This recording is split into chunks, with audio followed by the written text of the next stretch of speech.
The stagecoach door swung open, and Cade Rockwell's entire carefully ordered world shattered in an instant. He'd placed one advertisement. One.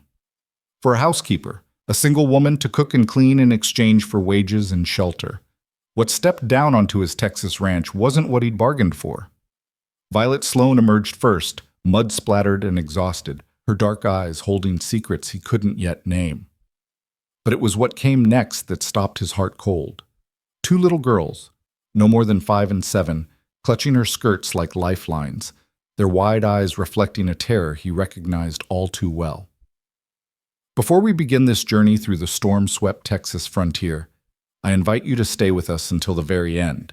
If this story moves you, please hit that like button and comment with your city so I can see just how far Violet and Cade's story travels. Now, let's step back to where it all began. The spring of 1882 arrived in central Texas like an unwelcome guest, loud, insistent, and impossible to ignore.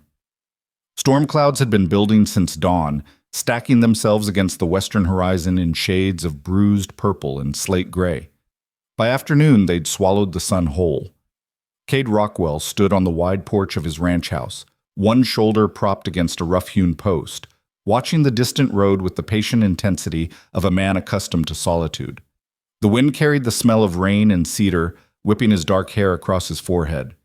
He didn't bother pushing it back. His gray eyes, the color of winter smoke, remained fixed on the ribbon of dirt that wound through his property, past the cottonwoods, toward the main house. The stagecoach was late. Not unusual, given the weather, but it grated against his sense of order nonetheless. Cade had built his life on predictability, on the reliable rhythm of cattle, land, and honest work. He'd placed that advertisement in the Austin newspaper 6 weeks ago with specific parameters. Housekeeper wanted, single woman, room and board provided, reasonable wages, domestic skills required. Apply in writing. He'd received exactly 3 responses. 2 were barely literate. The third came from a Miss Violet Sloan of San Antonio, written in a careful, educated hand that suggested either genuine refinement or skillful forgery. Her letter had been brief, professional, and curiously devoid of personal detail. She could cook, she could clean, she could manage a household. She required immediate placement and asked no questions about wages or conditions. That last part should have raised flags. In Cade's experience, people who didn't ask questions were usually running from answers. But he'd been desperate. The house had fallen into a state of benign neglect since his housekeeper, Mrs. Garrett, had moved to Austin to live with her daughter the previous winter. Cade had managed well enough on his own. He was a rancher, not a helpless fool. But the accumulation of unwashed dishes, dusty corners, and mended then remended shirts had finally convinced him that pride was a poor substitute for practicality. So he'd sent Violet Sloan a return letter with travel funds and instructions. She'd replied with a telegram. Arriving April 12th. Stop. Grateful for opportunity. Stop V. Sloan. Today was April 12th. The stagecoach was 3 hours late. Thunder rumbled across the prairie, low and threatening. Cade's black gelding, Flint, shifted nervously in the corral, ears flattened against his skull. The ranch hands had already secured the outbuildings and brought the near pasture cattle closer to shelter. Cade had sent them to the bunkhouse an hour ago. Whatever was coming, weather or otherwise, he'd face it first. The stagecoach finally appeared through the curtain of dust and distance, rocking violently over the rutted road. The driver was pushing the team hard, trying to beat the storm. Cade straightened, his hand instinctively moving to adjust his hat, a gesture left over from a time when such things had mattered to him. The coach clattered into the yard with considerably less dignity than it had likely left Austin with that morning. Mud caked the wheels. One door hung slightly askew. The driver, a grizzled man named Tucker, whom Cade knew from previous supply runs, looked thoroughly done with the day. "Rockwell," Tucker called down, his voice rough as gravel. "Got your delivery. Though I'll tell you straight, this ain't what your wire specified." Cade's jaw tightened. "Explain." But Tucker was already climbing down, moving to open the passenger door with the weariness of a man who'd witnessed too much strangeness to be surprised by any of it. "Best you see for yourself." The door swung open. For a moment, nothing happened. Then a woman's hand appeared, gripping the door frame with white-knuckled intensity. The hand was small, fine-boned, but the grip suggested steel beneath the skin. Violet Sloane stepped down. She was younger than Cade had anticipated, perhaps 25, though her eyes held the kind of exhaustion that aged a person beyond years. Dark brown hair had been pinned severely back from a pale face marked by high cheekbones, and a mouth set in a grim line of determination. Her dress was serviceable gray wool, mud-splattered and travel-worn. She moved with the careful precision of someone who'd learned to take up as little space as possible. But it was her eyes that stopped him, deep brown, almost black, and haunted by something Cade recognized because he'd seen it in his own mirror often enough, the look of someone who'd survived something they shouldn't have had to. She met his gaze directly, unflinching. "Mr. Rockwell, I'm Violet Sloane. I apologize for the delay. The storm." "Ain't the storm that's the problem," Tucker interrupted, then gestured back toward the coach. "It's the extras." Violet's composure cracked just for an instant. Her hand moved to her throat, then dropped. "They're with me." "Your letter made no mention," Cade began, but then the rest of his sentence died in his throat. Two children emerged from the stagecoach. The first was a girl of perhaps 7, all sharp angles and serious eyes beneath a tangle of brown curls that had escaped whatever pins had once contained them. She wore a dress that might have been blue once, but had faded to the color of old sky, and she descended the coach steps with the cautious deliberation of someone expecting the ground to disappear beneath her feet. The second child was smaller, 5, maybe 6, with the same dark eyes as the older girl, but a softer face, still holding on to the rounded sweetness of early childhood. Her blonde hair hung in 2 braids, and she clutched a cloth doll with one hand while the other gripped her sister's sleeve. Both girls immediately moved to Violet's sides, pressing against her skirts like small ships seeking harbor.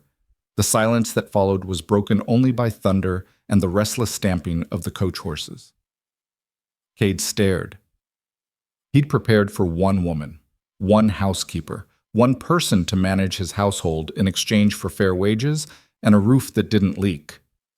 He had not prepared for this, for the sudden invasion of his carefully maintained solitude by a woman with secrets in her eyes and 2 little girls who looked at him like he might be just another person about to send them away.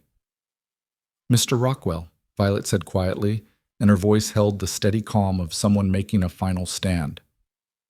"I apologize for the lack of notice. If you'll allow me to explain—" "Inside," Cade heard himself say. His voice came out rougher than intended. "Storm's coming. Tucker, help me with the bags." "Ain't many," Tucker muttered, hauling down a single battered trunk and 2 small bundles. "Traveling light." Traveling fast, Cade thought. Running. He took the trunk, surprisingly heavy for its size, and gestured toward the house with a jerk of his head. "Go on then, before the rain hits." Violet hesitated, clearly uncertain whether this constituted acceptance or merely postponement of rejection. Then the first fat raindrops began to fall, and the decision was made for her. She gathered her skirts in one hand, placed her other hand on the older girl's shoulder, and moved toward the porch with the determined stride of someone who'd learned long ago that hesitation was a luxury she couldn't afford. The younger girl followed, her doll clutched tight. The older girl cast one long, measuring look at Cade, assessing him, filing away information, already calculating risks, before she too climbed the steps. By the time they reached the porch, the sky had opened completely. Rain hammered down in sheets, turning the yard to mud, and the distant prairie to a gray smudge of water and wind. Lightning split the darkness, followed immediately by thunder so loud the house timbers groaned. The younger girl whimpered and pressed closer to Violet. Cade shouldered open the front door and stood aside. In. The interior of the house was dim, cool, and exactly as he'd left it that morning. Functional, clean enough, but bearing the unmistakable mark of a man living alone.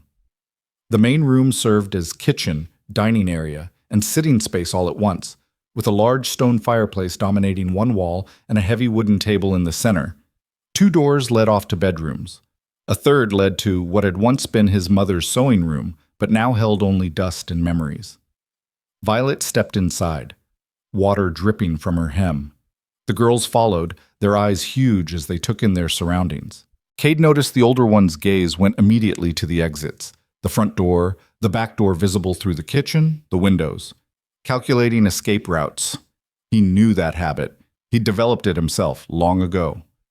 Tucker deposited the trunk with a grunt, tipped his hat to Violet, a gesture of respect that spoke well of the woman, if Tucker considered her due courtesy, and ducked back out into the storm. "Good luck, Rockwell," he called over the rain. "You're gonna need it." Then the door closed, and Cade was alone with three strangers in a house that had been silent for so long he'd forgotten how small it became when filled with other people. Violet drew herself up straighter, which was impressive considering she couldn't have stood more than 5 feet 4 inches in her boots. "Mr. Rockwell, I owe you honesty. When I applied for this position, I was unaware that circumstances would require me to bring my—" She hesitated, the pause so brief Cade almost missed it. "My charges with me. If my presence is unacceptable under these conditions, I understand. But I would ask that you allow us to shelter here until the storm passes and the next stage arrives. I have funds enough for our return fare." She had a good voice, Cade noted distantly. Educated. Eastern, maybe, or at least schooled somewhere that cared about such things. It didn't match the desperation he'd sensed in her letters. "Their names," he said. Violet blinked. "I'm sorry?" "The girls. They have names, I assume." "Oh." Something flickered across her face. Relief, perhaps, that he hadn't immediately ordered them back into the storm. She placed a hand on the older girl's shoulder. "This is Poppy, and this—" Her hand moved to the younger child's head, a gesture so naturally protective it spoke of long habit, "is May." "Poppy and May," Cade repeated. The names hung in the air, making the children real in a way that simple observation hadn't. "They yours?" Another hesitation. "They're in my care." Which wasn't an answer, but Cade let it lie. He had plenty of his own questions he didn't care to answer. He moved past them to the fireplace, kneeling to build up the fire that had been banked low since morning. The kindling caught quickly, and soon flames were licking up around the larger logs, casting warm light across the room. The girls inched closer to the heat, though they kept Violet between themselves and Cade like a human shield. "You're soaked through," Cade said, still not looking at them.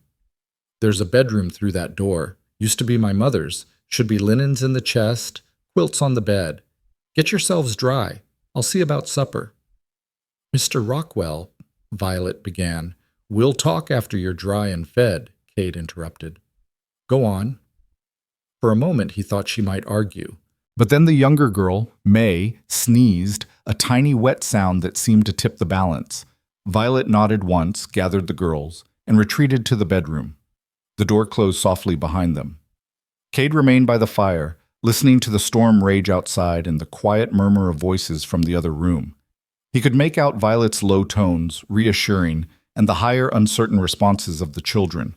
What the hell had he gotten himself into? He rose, moved to the kitchen, and began pulling out supplies for a simple meal. Beans, cornbread, salt pork. Not fancy, but hot and filling. As he worked, his mind turned over the problem with the methodical precision he applied to everything else in his life. Facts. Violet Sloan had traveled from San Antonio with 2 children she claimed were in her care. She'd been intentionally vague in her correspondence.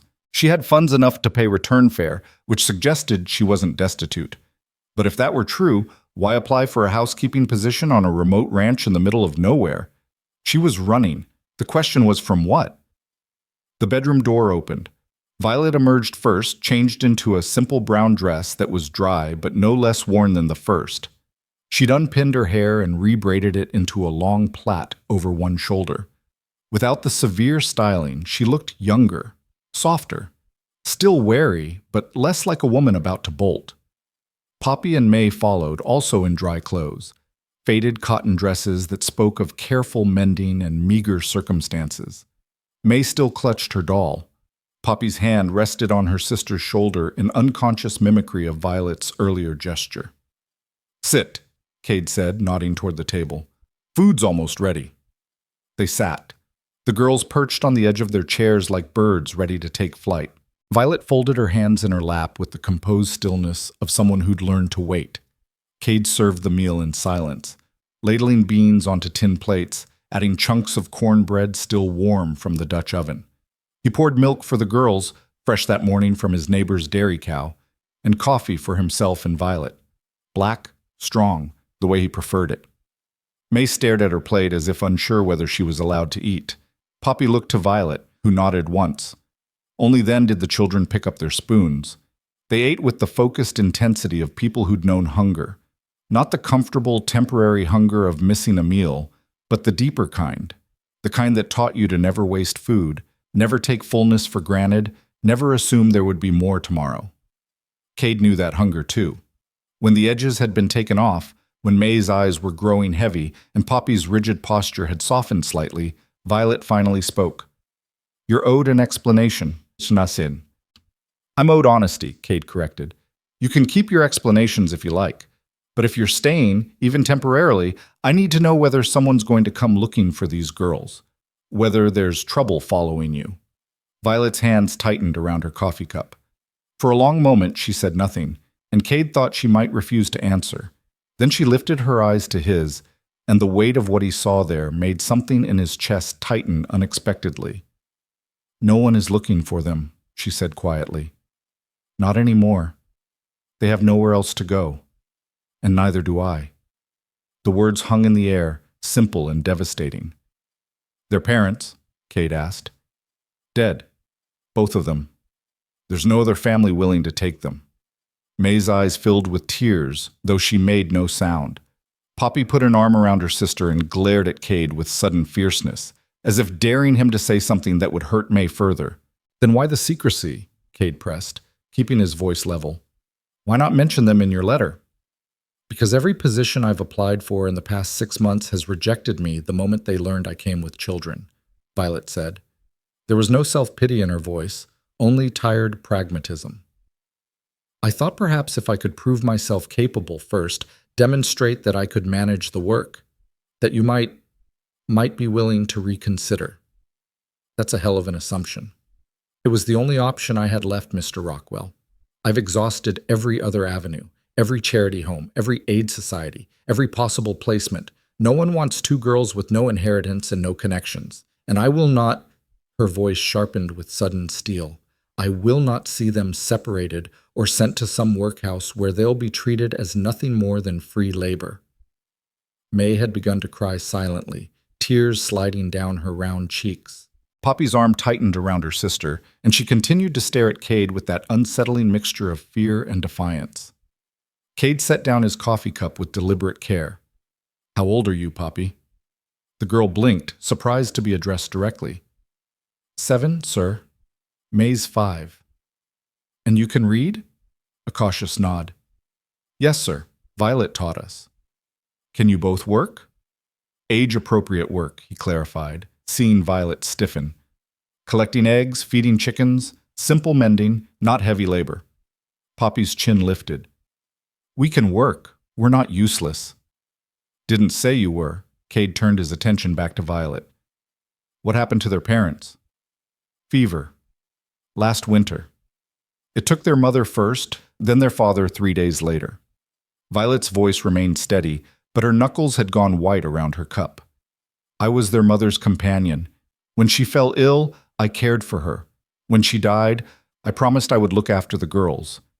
Their father, he wasn't well, even before the fever. When he died too, there was nothing left, no money, no property. The landlord sold what little they had to cover back rent. We've been living on the small savings I'd managed to set aside and what I could earn taking in mending." 6 months, Cade said slowly. "You've been caring for them for 6 months on nothing but savings and mending work." "Yes. And you're, what, 25? 26? 24.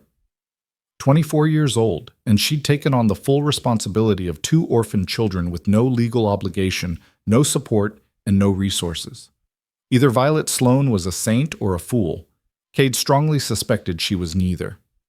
Outside, the storm was beginning to ease, the thunder growing distant. Rain still fell, but softer now, a steady drumbeat rather than a deluge. The fire crackled. May's tears had slowed, and she'd begun to nod against her sister's shoulder. Cade stood, and all 3 of them tensed immediately. He ignored the reaction and moved to the window, staring out at the rain-soaked darkness of his land. 2,000 acres of tough prairie grass, rocky soil, and stubborn cattle. He'd built this ranch from nothing after returning from a war that had tried to break him. He'd chosen isolation deliberately, crafted a life where he answered to no one and relied on nothing but his own strength and will. These three strangers in his house represented everything he'd worked to avoid: complication, dependence, the messy, unpredictable chaos of other people's needs and histories. He should send them away, make sure they had fun, see them safely to the next stage, and return to the quiet order of his carefully constructed solitude. But when he turned back, he found himself looking at May, small, exhausted May, with her cloth doll and her silent tears, and something in his chest cracked just enough to let in a sliver of light he'd thought he'd sealed away years ago. 2 weeks, he heard himself say. You work, you prove you can manage this house and not interfere with the ranch operation, and we'll see about making it permanent, but he held up a hand as relief flooded Violet's face. There are conditions. Anything, Violet said immediately. The girls stay out of the ranch hand's way. They don't wander past the creek to the south or into the north pastures. They listen when I tell them something, and they listen when you tell them something. This is a working ranch, not a playground. It's dangerous for anyone who doesn't know what they're doing. Understood. And you, Cade continued, fixing Violet with a hard look, you tell me if someone comes looking. I don't care what it is or who they are. If there's trouble, I need to know about it before it arrives on my doorstep. There won't be trouble, Violet said, but something in her eyes suggested she wasn't entirely certain of that. 2 weeks, Cade repeated. After that, we'll talk terms if things work out. If they don't, I'll pay your way to Austin and give you references for other positions. Fair? More than fair. Violet's voice was thick with emotion she was clearly struggling to contain. Thank you, Mr. Rockwell. I promise you won't regret this. Cade sincerely doubted that, but what he said was, get them to bed. Morning comes early on a ranch, and tomorrow you'll start learning your duties. Violet nodded and rose, gently waking May and guiding both girls toward the bedroom. At the threshold, Poppy turned back. Mr. Rockwell? Her voice was small but clear. Will you really let us stay? For real? Cade met those serious 7-year-old eyes and saw in them a wariness that no child should have to carry. For now, he said. Get some sleep. Poppy nodded slowly, processing this, filing it away with whatever other information she'd gathered about him. Then she slipped through the door, and it closed behind them. Cade was alone again in his house, but the silence felt different now. Occupied. Changed. He returned to the window, watching the last of the storm clouds break apart to reveal a slice of stars. The rain had softened to a drizzle. By morning, the sun would return, and with it, the hard work of running a ranch that had no patience for distraction or sentiment. He'd given them 2 weeks. That seemed reasonable, long enough for Violet to prove herself capable or reveal whatever trouble she was running from, long enough for the girls to either adapt or demonstrate they were too much disruption for a working ranch. 2 weeks, and then he could return to the quiet, ordered life he'd built. But as Cade banked the fire and prepared for bed, he couldn't shake the image of May's tears, or Poppy's protective fierceness, or Violet's exhausted determination. He couldn't forget the feeling of his house breathing again after years of holding its breath. And somewhere in the deepest part of himself, the part he'd tried to bury along with everything else he'd lost, Cade Rockwell recognized the uncomfortable truth. His carefully constructed isolation had just taken its first real hit. The next 2 weeks were going to be considerably more complicated than he'd anticipated. Morning came with the relentless brightness peculiar to Texas after a storm. Cade woke before dawn, as always, to the sound of roosters and the restless lowing of cattle in the near pasture. He dressed quickly in the dark, work shirt, worn denims, boots that had seen 10 years of hard use, and emerged from his bedroom to find the main room empty and the house still silent. Good. He needed coffee and solitude before facing whatever this day was going to bring. But when he reached the kitchen, he found Violet already there. She stood at the stove with her back to him, still in her nightgown and wrapper, her long braid hanging down her back. She'd built up the fire and had coffee brewing. He could smell it, dark and strong. Her movements were efficient, practiced, those of someone who'd run a household before. You're up early, Cade said. Violet jumped, spinning around with one hand pressed to her chest. "Mr. Rockwell, I didn't hear you. I'm sorry. I should have asked before using your kitchen." "It's fine."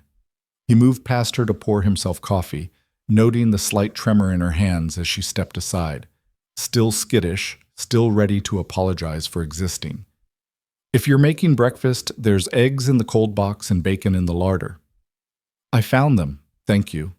She hesitated, then added quietly, "The girls are still sleeping. They were exhausted." "Let them rest then. Plenty of time to establish routines." Cade took his coffee to the table and sat, watching her work. She moved well in a kitchen, he'd give her that.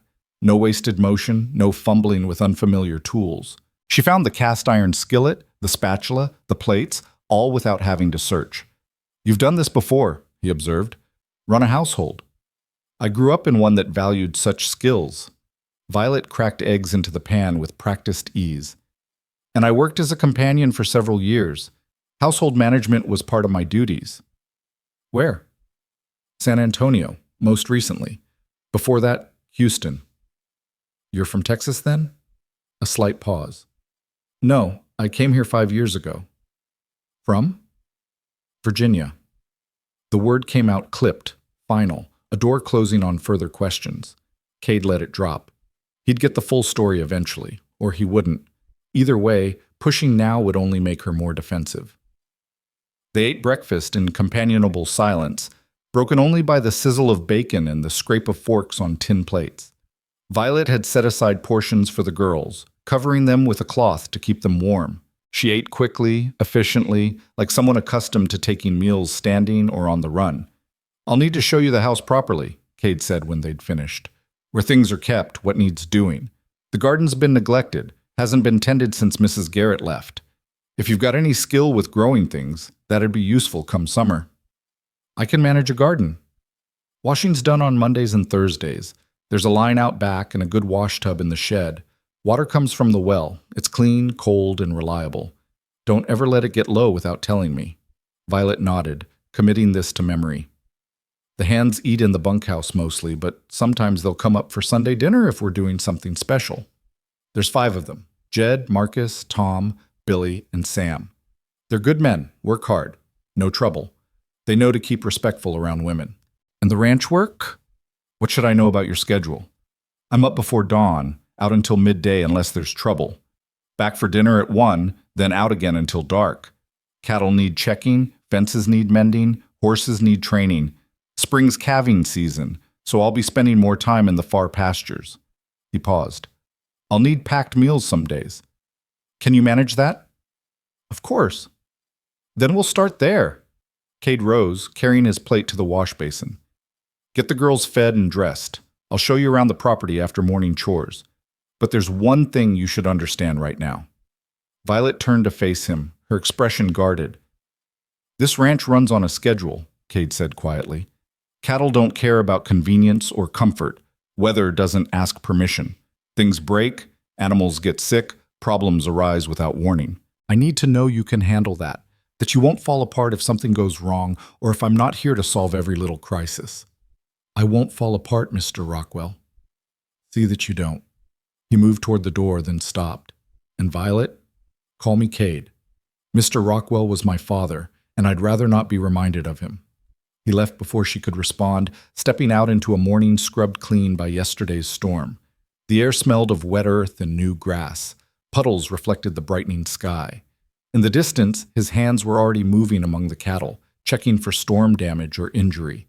This was his world, solid, predictable, manageable. And for the next 2 weeks, he'd do his damnedest to keep it that way, 3 unexpected guests notwithstanding. Behind him, through the open window, he heard the bedroom door open and the soft, wondering voice of May. "Violet, is this really our home now?" And Violet's response, gentle but honest. "For a little while, sweetheart. For a little while." Cade walked toward the barn, the weight of those words settling uncomfortably in his chest. A little while. 2 weeks. That was all this was. He needed to remember that. 2 weeks turned out to be an entirely inadequate time frame for anything, Cade discovered. Not long enough to establish true routines, but just long enough to start depending on them. The first 3 days passed in a flurry of adjustment. Violet attacked the house with the determination of a woman proving her worth, scrubbing floors that didn't strictly need scrubbing, reorganizing cupboards, mending curtains that had hung crooked for so long Kate had stopped noticing. She moved through the rooms like a quiet storm, leaving order in her wake. The girls proved more challenging to categorize. May shadowed Violet constantly those first days, rarely speaking above a whisper, her cloth doll always clutched in one small fist. But Poppy was different. She observed everything with those sharp, calculating eyes, testing boundaries with the strategic precision of a scout mapping enemy territory. On the fourth morning, Cade found her in the barn. He'd come in to check on a mare who'd seemed off her feed the previous evening and discovered Poppy standing outside the stall, perfectly still, watching the horse with focused intensity. She wore one of her faded dresses and boots that were slightly too large, likely handed down or borrowed. Her hair had been braided by Violet into two neat plaits, but already wisps were escaping around her face. "She's favoring her left foreleg," Poppy said without turning around, "and she keeps looking at her flank. Might be colic." Cade stopped short. "How do you know that?" "My papa had horses, before." The last word carried the weight of everything that had come after. "He taught me to watch for signs." Cade moved to the stall, running his hand along the mare's neck. She was warm, restless, and yes, definitely favoring that leg. "Your papa taught you well. He said horses can't tell you when something hurts, so you have to learn their language." Poppy finally turned to look at him. "Will she be all right?" "If it's colic, we caught it early. I'll walk her, keep her moving, watch for the next few hours." He paused, considering. "You can help, if Violet doesn't need you." Something shifted in Poppy's expression, not quite a smile, but a softening of that perpetual wariness. "I'd like that." So Cade found himself walking circles in the paddock with a 7-year-old girl and a colicky mare, explaining the signs to watch for, the treatments that worked, the delicate balance of knowing when to call the veterinarian from town and when to trust your own judgment. Poppy absorbed it all with the intensity of someone starving for knowledge, asking questions that showed she actually understood what he was telling her. "Why'd you choose ranching?" she asked after they'd been walking for an hour. The mare was looking better, less agitated, more willing to graze. "Seemed like honest work," Cade said, "and I like the quiet." "Do you still like it?" "The quiet, I mean, now that we're here." It was a surprisingly perceptive question from someone so young. Cade glanced down at her. "Jury's still out." Poppy nodded solemnly as if this was exactly the answer she'd expected. "Violet says we have to be very good, that we can't mess this up because there's nowhere else to go." "Your sister know you're worried about that?" "May doesn't worry about things the same way I do. She just gets sad." Poppy's hand moved to the mare's neck, stroking the smooth coat with surprising gentleness. "I have to worry enough for both of us." "That's a heavy load for someone your size." "Someone's got to carry it." She said it matter-of-factly, without self-pity, and Cade recognized that tone too. The voice of someone who'd learned too young that survival required sacrifice. They walked in silence for a while longer. The sun climbed higher, warming the cool morning air. From the house, Cade could hear the faint sounds of Violet working, the rhythmic thump of rugs being beaten, the splash of water from the pump. May's higher voice called something he couldn't make out, and Violet's response came low and reassuring. "Mr. Rockwell?" Poppy said quietly. Violet said we should call you Cade." "That's right. Are you going to send us away? After the 2 weeks?" Cade stopped walking. The mare, sensing the change, stopped too and lowered her head to crop at the grass. The question hung in the air between them, and Cade understood that whatever he said next would matter, would be remembered and measured against all future actions. "I haven't decided yet," he said honestly, "but I'll tell you this. If you do have to leave, it won't be because you weren't good enough or didn't work hard enough. It'll be because this ranch isn't the right place for you. Sometimes things don't work out, and it's nobody's fault." Poppy studied him for a long moment, weighing his words against some internal measure. Then she nodded once, accepting this, and resumed walking. "That's fair, I guess." Fair. Such a simple word for such a complicated concept. But Cade supposed that for a child who'd lost everything, fairness was probably the most she dared hope for. By the time they returned the mare to her stall, recovered, calm, no longer showing signs of distress. The morning had burned away into afternoon. Cade's stomach was reminding him loudly that he'd missed his usual midday meal, and Poppy had begun to drag her feet with exhaustion. They found Violet on the back porch, hanging laundry on the line strung between two posts. Sheets billowed in the breeze like white sails. May sat nearby on the steps, carefully sorting clothespins by size, a task that clearly had more to do with keeping her occupied than any practical purpose. "There you are," Violet said, relief evident in her voice. "I was beginning to worry." "Mare had colic," Kate explained. "Poppy helped walk her through it." Violet's eyebrows rose. "Did she?" "She knows horses. Her father taught her." Something flickered across Violet's face. Grief, perhaps, or memory. "Yes, he did." She smoothed her hands down her apron, a nervous gesture. "I've kept your dinner warm. And Poppy, you need to wash up before you eat. You're covered in horse." Poppy looked down at herself, seeming to notice for the first time the dust and hay clinging to her dress. "Oh." "Go on," Violet said gently. "May will help you. Won't you, sweetheart?" May nodded and scrambled to her feet, taking her sister's hand. The two of them disappeared into the house, leaving Cade and Violet alone among the flapping sheets. "Thank you," Violet said quietly, "for letting her help. She needs to feel useful." "She was useful," Cade said. "Girl's got a good eye. Spotted the problem before I did. Her father would have been proud." Violet reached for another wet sheet, shaking it out with practiced efficiency. "He was a good man, gentle, kind. The fever took him so quickly." Her voice caught, and she stopped, pressing her lips together hard. Cade should have gone inside. Should have left her to her grief and her laundry and the privacy of her thoughts. But something kept him rooted there, watching the way the sunlight caught in her dark braid, the way her hands moved with such careful control, as if she was afraid that stopping would mean falling apart entirely. "How long were you with their family?" he asked. 3 years.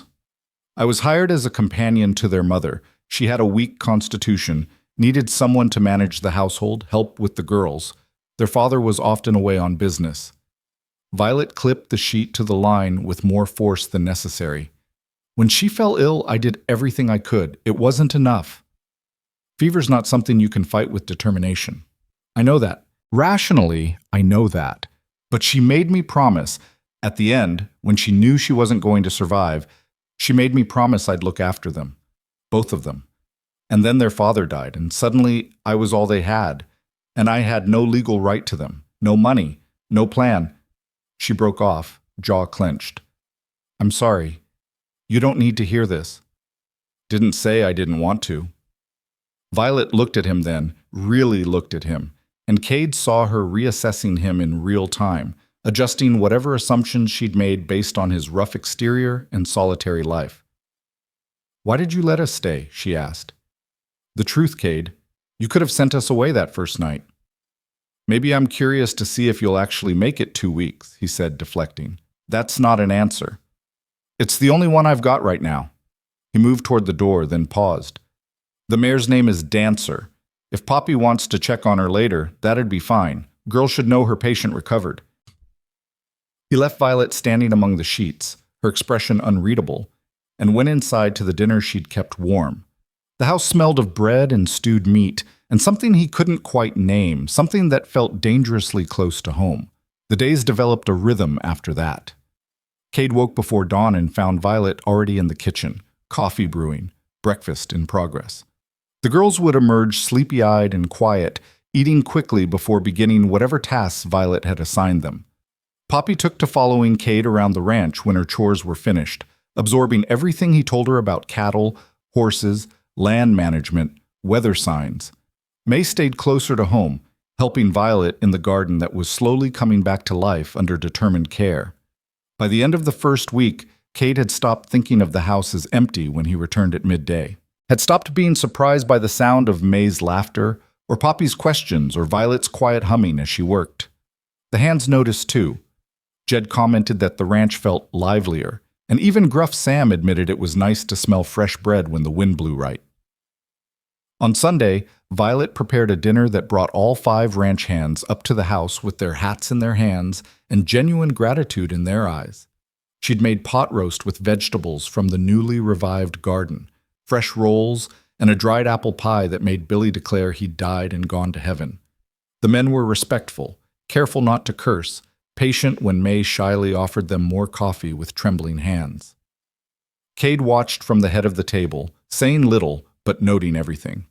The way Violet moved through the room with quiet confidence, ensuring everyone had enough.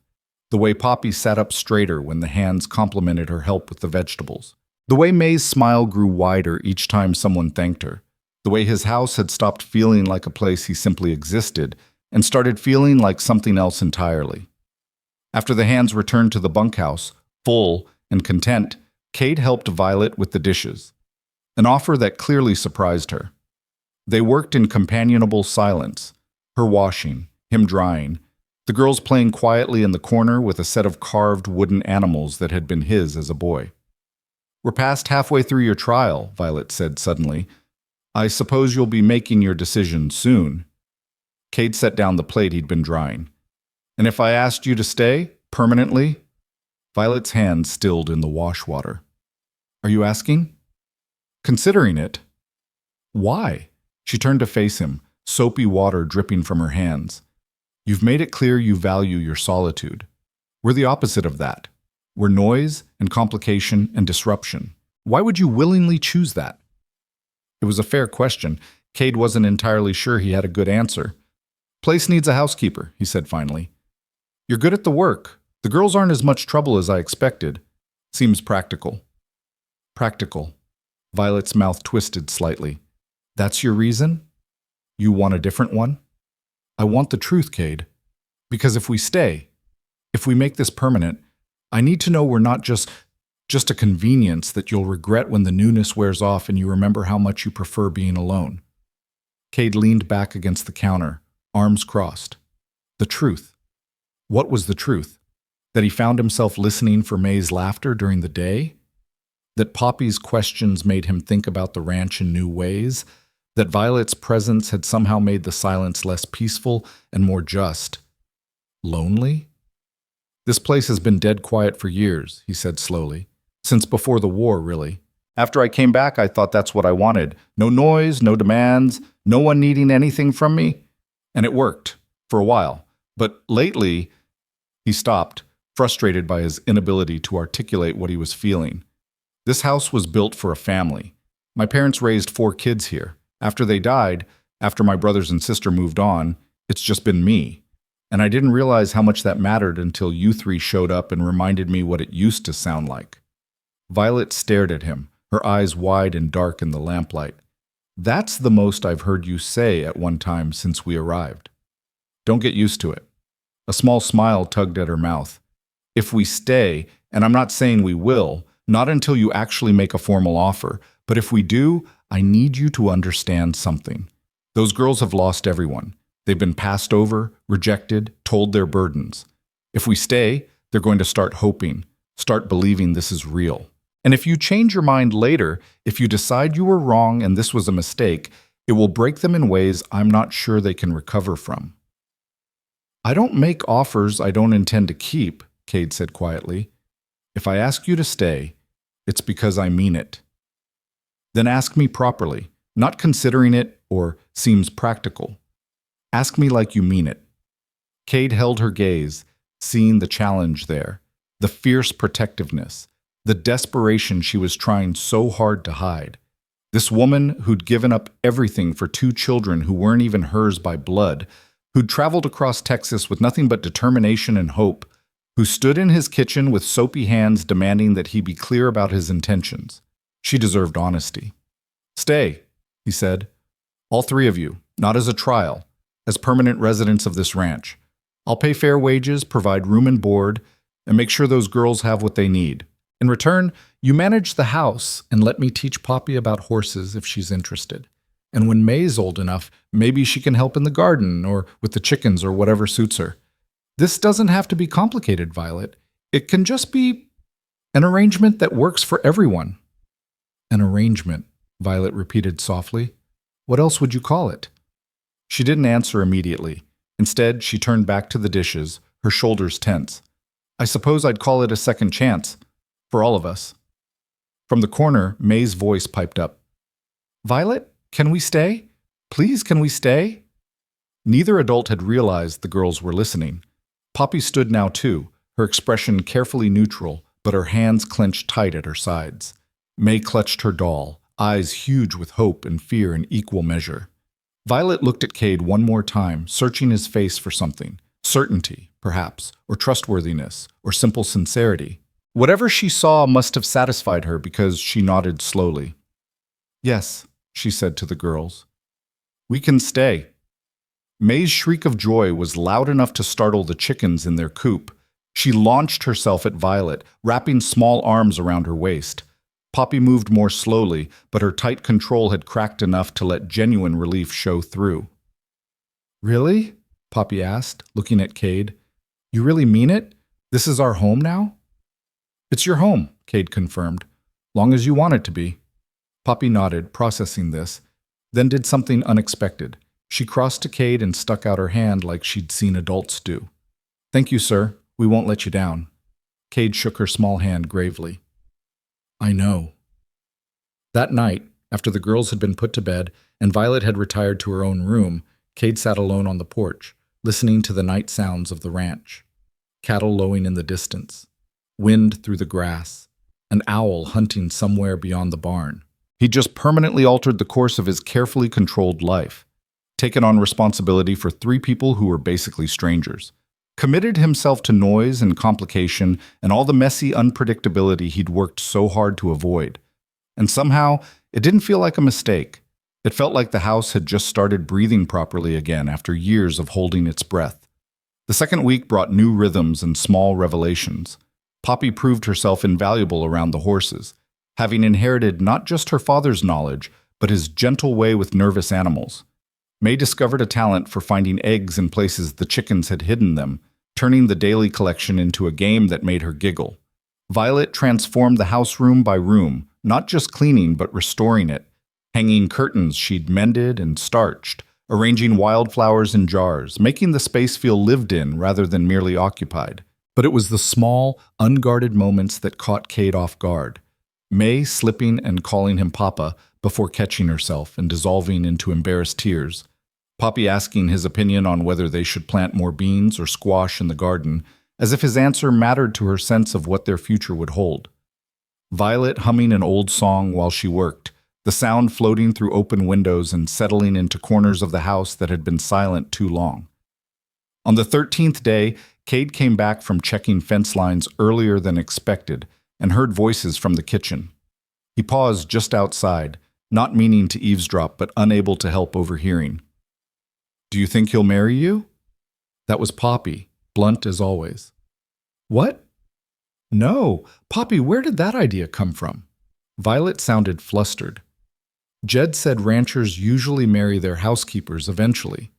That it makes sense because they're already living together and working together. Jed should mind his own business, Violet said firmly. Mr. Rockwell, Cade, has been kind enough to offer us a home and employment. That's all this is. An employment arrangement. But don't you like him? May's voice this time, smaller, more tentative. A long pause. That's not relevant, sweetheart. But you do, Poppy pressed. I can tell. You get all quiet when he comes in, and you made that special pie just because Billy mentioned it was his favorite. I made that pie because it's good manners to acknowledge your employer's preferences, Violet said, but her voice had gone tight. Now, both of you, enough of this speculation. Cade has given us a place when no one else would. The least we can do is respect his privacy and not make assumptions about his feelings or intentions. Cade retreated before he could hear more, his boots crunching deliberately loud on the gravel to announce his approach. By the time he entered the kitchen, all 3 were focused intently on their tasks. Violet kneading bread dough, the girls snapping green beans, though Poppy's ears had gone pink. Fences are good, Cade said, as if he'd heard nothing.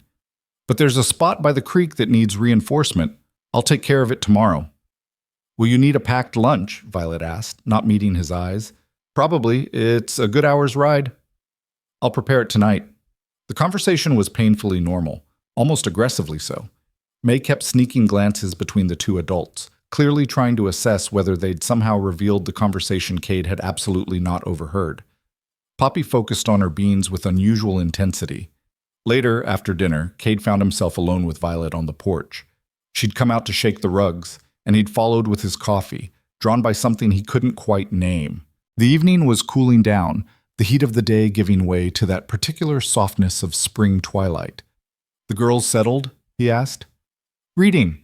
Poppy's teaching May from the primer I found in the trunk." Violet paused in her work, leaning against the porch rail. "They're good girls, Cade. I know they have their moments, May's nightmares, Poppy's stubbornness, but they're trying so hard." "I know. And I'm grateful. I want you to know that. This, what you've given us, it's more than I had any right to hope for." Cade sipped his coffee, choosing his words carefully. "You ever think about the future? What happens when they're grown?" Violet's hands tightened on the railing. "Every day.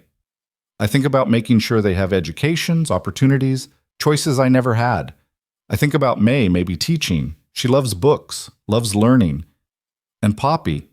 She smiled slightly. "Poppy could run this ranch better than either of us by the time she's 16 if someone let her." "Someone meaning me?" "Someone meaning whoever owns it. I'm not assuming—" She stopped herself. "I'm just saying she has the mind for it, the instincts." "And you?" Cade asked quietly. "What about what you want?" Violet turned to look at him then, and in the fading light her eyes were very dark. "I want them safe. I want them happy. I want them to grow up knowing they're wanted, that they matter, that they have a place in this world." She paused. "I don't ask for more than that." "Maybe you should." The words hung between them, heavy with implications neither was quite ready to examine. Violet's breath caught, just slightly, and Cade saw the exact moment she decided to retreat behind propriety and practicality. "It's getting late," she said, straightening. "I should check on the girls. Thank you for—" She gestured vaguely at the porch, the ranch, everything. "Thank you." She disappeared inside before he could respond, leaving Cade alone with his coffee and the uncomfortable realization that his tidy employment arrangement was becoming considerably less tidy with each passing day. On the 14th morning, Cade woke to shouting. He was out of bed and halfway to the main room before his brain fully caught up with his instincts, heart pounding, muscles tensed for whatever threat had invaded his home. But when he threw open his bedroom door, what he found wasn't an intruder or an accident or any of the disasters his mind had conjured. It was a woman. Tall, imposing, dressed in black silk that must have cost more than most families earned in a month, standing in his kitchen like she owned it. She held a piece of paper in one gloved hand and regarded Violet with the cold assessment of someone evaluating livestock. "You cannot seriously expect me to believe you're providing adequate care," the woman was saying, her voice sharp with cultivated disdain. "Living in this primitive situation, no proper schooling, no suitable society. They have everything they need," Violet said, her voice shaking but firm. The girls were behind her, both in their nightgowns, both pressed against her like they were trying to disappear. "They need family, Miss Sloane. Real family. Not some—" The woman's lip curled. "Some hired companion playing at motherhood." "Who the hell are you?" Cade's voice cut through the room like a blade. The woman's attention snapped to him, and her expression shifted from disdain to calculation in an instant. "Mr. Rockwell, I presume. I am Helena Whitmore, maternal aunt to these children, and I've come to take them home where they belong." Everything in the room went very, very still. "They are home," Violet said, barely above a whisper. Helena Whitmore's smile was thin and cold. "We'll see what the court has to say about that, won't we? I have a lawyer, Miss Sloane, and evidence that you've been harboring these children without proper legal authority. Did you think I wouldn't find you eventually?" She produced another paper from her reticule, unfolding it with deliberate slowness. "This is an affidavit, signed by 3 witnesses, testifying to your unstable situation. Moving from place to place, no permanent address, no means of support until quite recently. And there's the matter of your deception, telling everyone these children were yours when in fact," her eyes gleamed with triumph. "They're not your daughters at all, are they, Miss Sloane? They're your half-sisters. Born to your father and his second wife after your mother's death. Half-sisters you appropriated after their parents' death, with no legal right whatsoever. The room spun. Cade's gaze snapped to Violet, who had gone white as death. That's not, Violet started, but her voice failed. It's all documented, Helena continued smoothly. Their parents' marriage certificate, birth records, your father's will, which made no provision for you, the illegitimate daughter he barely acknowledged. Tell me, Miss Sloane, what exactly gives you the right to determine these children's future when you're nothing but a bastard your father refused to claim? The word hit like a physical blow. May began to cry, silent tears streaming down her face. Poppy's jaw was clenched so tight, Cade thought her teeth might crack. Get out, Cade said, his voice deadly quiet. Get out of my house. Now.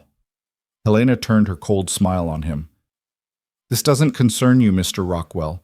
These children are blood relations, and I intend to see them properly placed. With me in a respectable household, not in this— She waved a hand dismissively at the house. This rough frontier situation with a woman of questionable morality and a man who thought he could buy himself a convenient family. I said get out. I'll be back, Mr. Rockwell, with the sheriff and proper documentation. And when I do return, those children will be leaving with me. Helena folded her papers with crisp efficiency and moved toward the door. She paused at the threshold, looking back at Violet with something that might have been pity if it weren't so thoroughly coated in contempt. You should have known better than to think you could keep them. Girls like you never get to keep anything. Then she was gone, her carriage rattling away down the drive, leaving destruction in her wake. The silence after her departure was absolute. May's tears had become sobs, muffled against Violet's nightgown. Poppy stood rigid, her face blank with shock. And Violet looked like every foundation she'd built her life on had just been revealed as sand. Violet, Cade began. Don't. She held up a shaking hand. Please, just don't. She gathered the girls and retreated to the bedroom, the door closing with a soft click that somehow felt louder than a slam. Cade stood alone in his kitchen, staring at the space where Helena Whitmore had stood, and felt the ground shifting beneath everything he'd thought he understood. Half-sisters. Legal challenges. A past Violet had never mentioned, and secrets that were apparently about to tear his household apart, just when it had started to feel like something worth keeping. He poured himself cold coffee from yesterday's pot and walked out onto the porch, needing air, needing space to think. The sun was just beginning to rise, painting the horizon in shades of rose and gold. His cattle were stirring in the near pasture. The ranch was waking up to another day of work that needed doing, regardless of whatever personal catastrophes were unfolding in the main house. But Cade couldn't focus on any of it. All he could see was the look on Violet's face when Helena Whitmore had called her a bastard. The way Poppy had gone still as stone. The sound of May's terrified sobs. And underneath it all, a growing anger, not at Violet for her deception, but at a world that would let a woman like Helena Whitmore walk into someone's home and threaten to destroy it with nothing more than legal papers and cruel words. Behind him, he heard the bedroom door open. Footsteps. Then Violet's voice, raw and broken. I should pack. We'll be gone by afternoon. I'm sorry, Cade. I'm so sorry. He turned to find her standing in the doorway, still in her nightgown and wrapper, her face blotchy with tears she'd tried to hide. The sight of her, this strong, determined woman who'd traveled across Texas on nothing but hope, now defeated by words and papers, ignited something fierce in Cade's chest. No, he said. Violet blinked. What? I said no. You're not packing, you're not leaving, and you're sure as hell not giving up without a fight. He set down his coffee cup and walked toward her. That woman came into my house, threatened my— He caught himself. Threatened people under my protection. That doesn't stand. Not on my land. You don't understand, Violet whispered. She's right. I have no legal claim to them. Their parents never formally adopted me as family. I'm just their father's bastard daughter from before he married their mother. I have no rights here. Then we'll get you rights. How? Cade, she has lawyers. She has money. She has standing in society. I have nothing. You have me, Cade said quietly, and maybe that's enough. Violet stared at him, and something flickered in her eyes. Hope, desperately fragile, trying to take root in scorched earth. Why would you do this? Why would you fight for us? Because in 2 weeks, you three have made this house feel more like home than it has in 10 years, Cade thought. Because Poppy's questions make me remember why I love this land in the first place. Because May's laughter sounds like music I forgot I missed. Because you've worked harder than anyone I've ever known and asked for nothing in return except a chance. Because somewhere along the way, this stopped being about practicality and started being about something else entirely. But what he said was, because it's right. Because those girls deserve better than being used as pawns in whatever game that woman is playing. And because I'm not in the habit of letting bullies win. He reached out and did something he'd never done before, touched her face, his rough, calloused hand cradling her cheek with surprising gentleness. We'll figure this out, Violet, together. But you have to trust me. A tear slid down her cheek, dampening his palm. I do, she whispered. God help me, I do. From the bedroom, Poppy's voice called out, small and scared. Violet, are we really leaving? Violet closed her eyes briefly, then called back, her voice steadier than it had any right to be. No, sweetheart, we're staying. We're going to fight. And in that moment, standing in the doorway of his rough frontier house with dawn breaking over the Texas prairie, Cade Rockwell understood that he'd just committed himself to a battle that might cost him everything. But as Violet's hand came up to cover his, her fingers cold and trembling, he found he didn't care about the cost. Some things were worth fighting for, even if you hadn't realized it until they were threatened. The morning stretched into afternoon with the weight of unspoken dread hanging over everything. Violet went through the motions of her daily tasks with mechanical precision, breakfast prepared but barely touched, dishes washed in silence, laundry hung with trembling hands. The girls stayed close, May refusing to let Violet out of her sight, Poppy watching the road with the vigilance of a sentry expecting attack. Cade had left shortly after their conversation on the porch, muttering something about town and business that needed handling. He'd returned 3 hours later with Sheriff Tom Bridger, a weathered man in his 50s whose steady eyes and calm demeanor suggested he'd seen enough trouble to know the difference between real threats and empty ones. Now they sat around the kitchen table, Cade, Violet, and the sheriff, while the girls played quietly in the corner, their ears undoubtedly tuned to every word despite their apparent focus on the wooden animals. Mrs.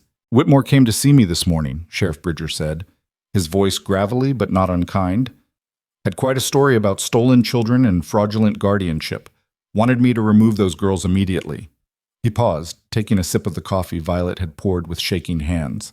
I told her I'd need to investigate the situation before taking any action. Due diligence, I said. And? Cade's jaw was tight, his shoulders rigid with barely contained tension. And I'm here to hear your side, Miss Sloane, because Helena Whitmore strikes me as a woman more interested in winning than in what's actually right. The sheriff's gaze settled on Violet with surprising gentleness. Why don't you start from the beginning? Truth, now. All of it. Violet's hands twisted in her lap, her knuckles white. For a long moment, Cade thought she might refuse, might retreat behind that carefully constructed wall of privacy she'd maintained since arriving. But then she drew a deep breath and began to speak. My mother was a seamstress in Richmond, she said quietly. She died when I was 12. Before she passed, she told me my father was a gentleman named Thomas Hartwell, that he'd promised to marry her but married someone else instead when his family arranged a better match. She never asked him for anything, never told him she was carrying his child. She raised me alone. Her voice remained steady, but her eyes had gone distant, focused on something only she could see. After she died, I had no one. I ended up in a charity home until I was 16, then worked as a maid, a seamstress's assistant, whatever I could find. I never contacted Thomas Hartwell. I wanted nothing from him. But he found you, Sheriff Bridger said. It wasn't a question. His wife died when I was 20. He hired investigators to locate me. I never knew why. Guilt, perhaps, or loneliness. He asked me to come to San Antonio, offered me employment as a companion to his new wife. I didn't know he'd remarried until I arrived. Violet's mouth twisted slightly. Margaret Hartwell was young, frail, and kind. She was also pregnant with Poppy. So you became part of their household, the sheriff prompted. As an employee, nothing more. Thomas never acknowledged our relationship publicly. I was introduced as a distant cousin who'd fallen on hard times. But Margaret knew the truth, and she didn't care. She said I was family, whether Thomas admitted it or not. Violet's voice softened with memory. When Poppy was born, she asked me to be her godmother. When May came 2 years later, the same. And when she grew sicker, her constitution never fully recovered after May's birth, she relied on me more and more. The aunt, Mrs. Whitmore, where was she during all this? Kate asked. In Boston. She and Margaret weren't close. They'd been raised separately after their parents divorced. Different worlds, different values. Helena visited once, shortly after May was born, and made it clear she disapproved of everything. Thomas's business ventures, the modest household, Margaret's unsuitable health, even the children themselves. She said Poppy was too willful and May too delicate, that they'd never make proper society matches. Violet's hands clenched. Margaret asked her to leave. They hadn't spoken since. Sheriff Bridger set down his coffee cup with a thoughtful expression. So, when the fever came, Margaret died first. She made me promise to look after the girls, to make sure they stayed together. Thomas was devastated. He'd truly loved her, I think, in his way. He caught the fever 3 days later while sitting vigil at her grave. Before he died, he was delirious, barely coherent, but he called for me, held my hand, and whispered, "They're yours now." Violet's voice cracked. I don't know if he meant it legally or if it was just fever talk, but I kept my promise to Margaret. Did he leave a will? The sheriff asked. If he did, I never saw it. The landlord came within a week, demanding back rent. Thomas's business had failed months before. He'd kept it from Margaret to avoid worrying her. There was no money, no property, nothing. The landlord sold the furniture to cover what was owed. I took the girls and what few belongings we could carry, and we left. And you've been running ever since, Cade said quietly. Violet nodded, not meeting his eyes. I tried to find legitimate placement. I went to orphanages, aid societies, church groups. Everyone said the same thing. They couldn't take two sisters together, and I had no legal standing to make demands about their care. Some wanted to separate them immediately, send Poppy to one home, May to another. I couldn't let that happen. So I kept them with me, moved from place to place, took whatever work I could find that would allow me to keep them close. Mrs. Whitmore's affidavit claims you've been deceiving people, Sheriff Bridger said, pulling out the document Helena had left. Says you've been telling people they're your daughters. I never claimed they were my daughters by birth, Violet said, her voice gaining strength. But they are mine in every way that matters. I've cared for them since they were babies. I've fed them, clothed them, taught them to read and write. I've sat up with them through nightmares and illness. I've been their mother in everything but name because their real mother asked me to be. That's not deception, Sheriff. That's love. The room fell silent. From the corner, May's voice piped up, small but clear. Violet is our mother. She's the only one we have. Poppy stood, moving to the table with her characteristic directness. If that mean lady tries to take us, we'll run away. We'll keep running until we're old enough to decide for ourselves. Poppy, Violet started, but the girl cut her off. I mean it. She didn't care about us when Mama was alive. She didn't come when Papa died. She didn't look for us when we had nowhere to go. She only showed up now because... Poppy's voice wavered slightly. Because she wants to punish Violet for being Papa's real daughter. The one he should have had with his first wife. She's not doing this for us. She's doing it to be cruel. Sheriff Bridger studied the girl with something like respect in his weathered face. That's a heavy accusation from someone so young. That doesn't make it wrong, Poppy shot back. The sheriff's mouth twitched with what might have been a suppressed smile. No, I suppose it doesn't.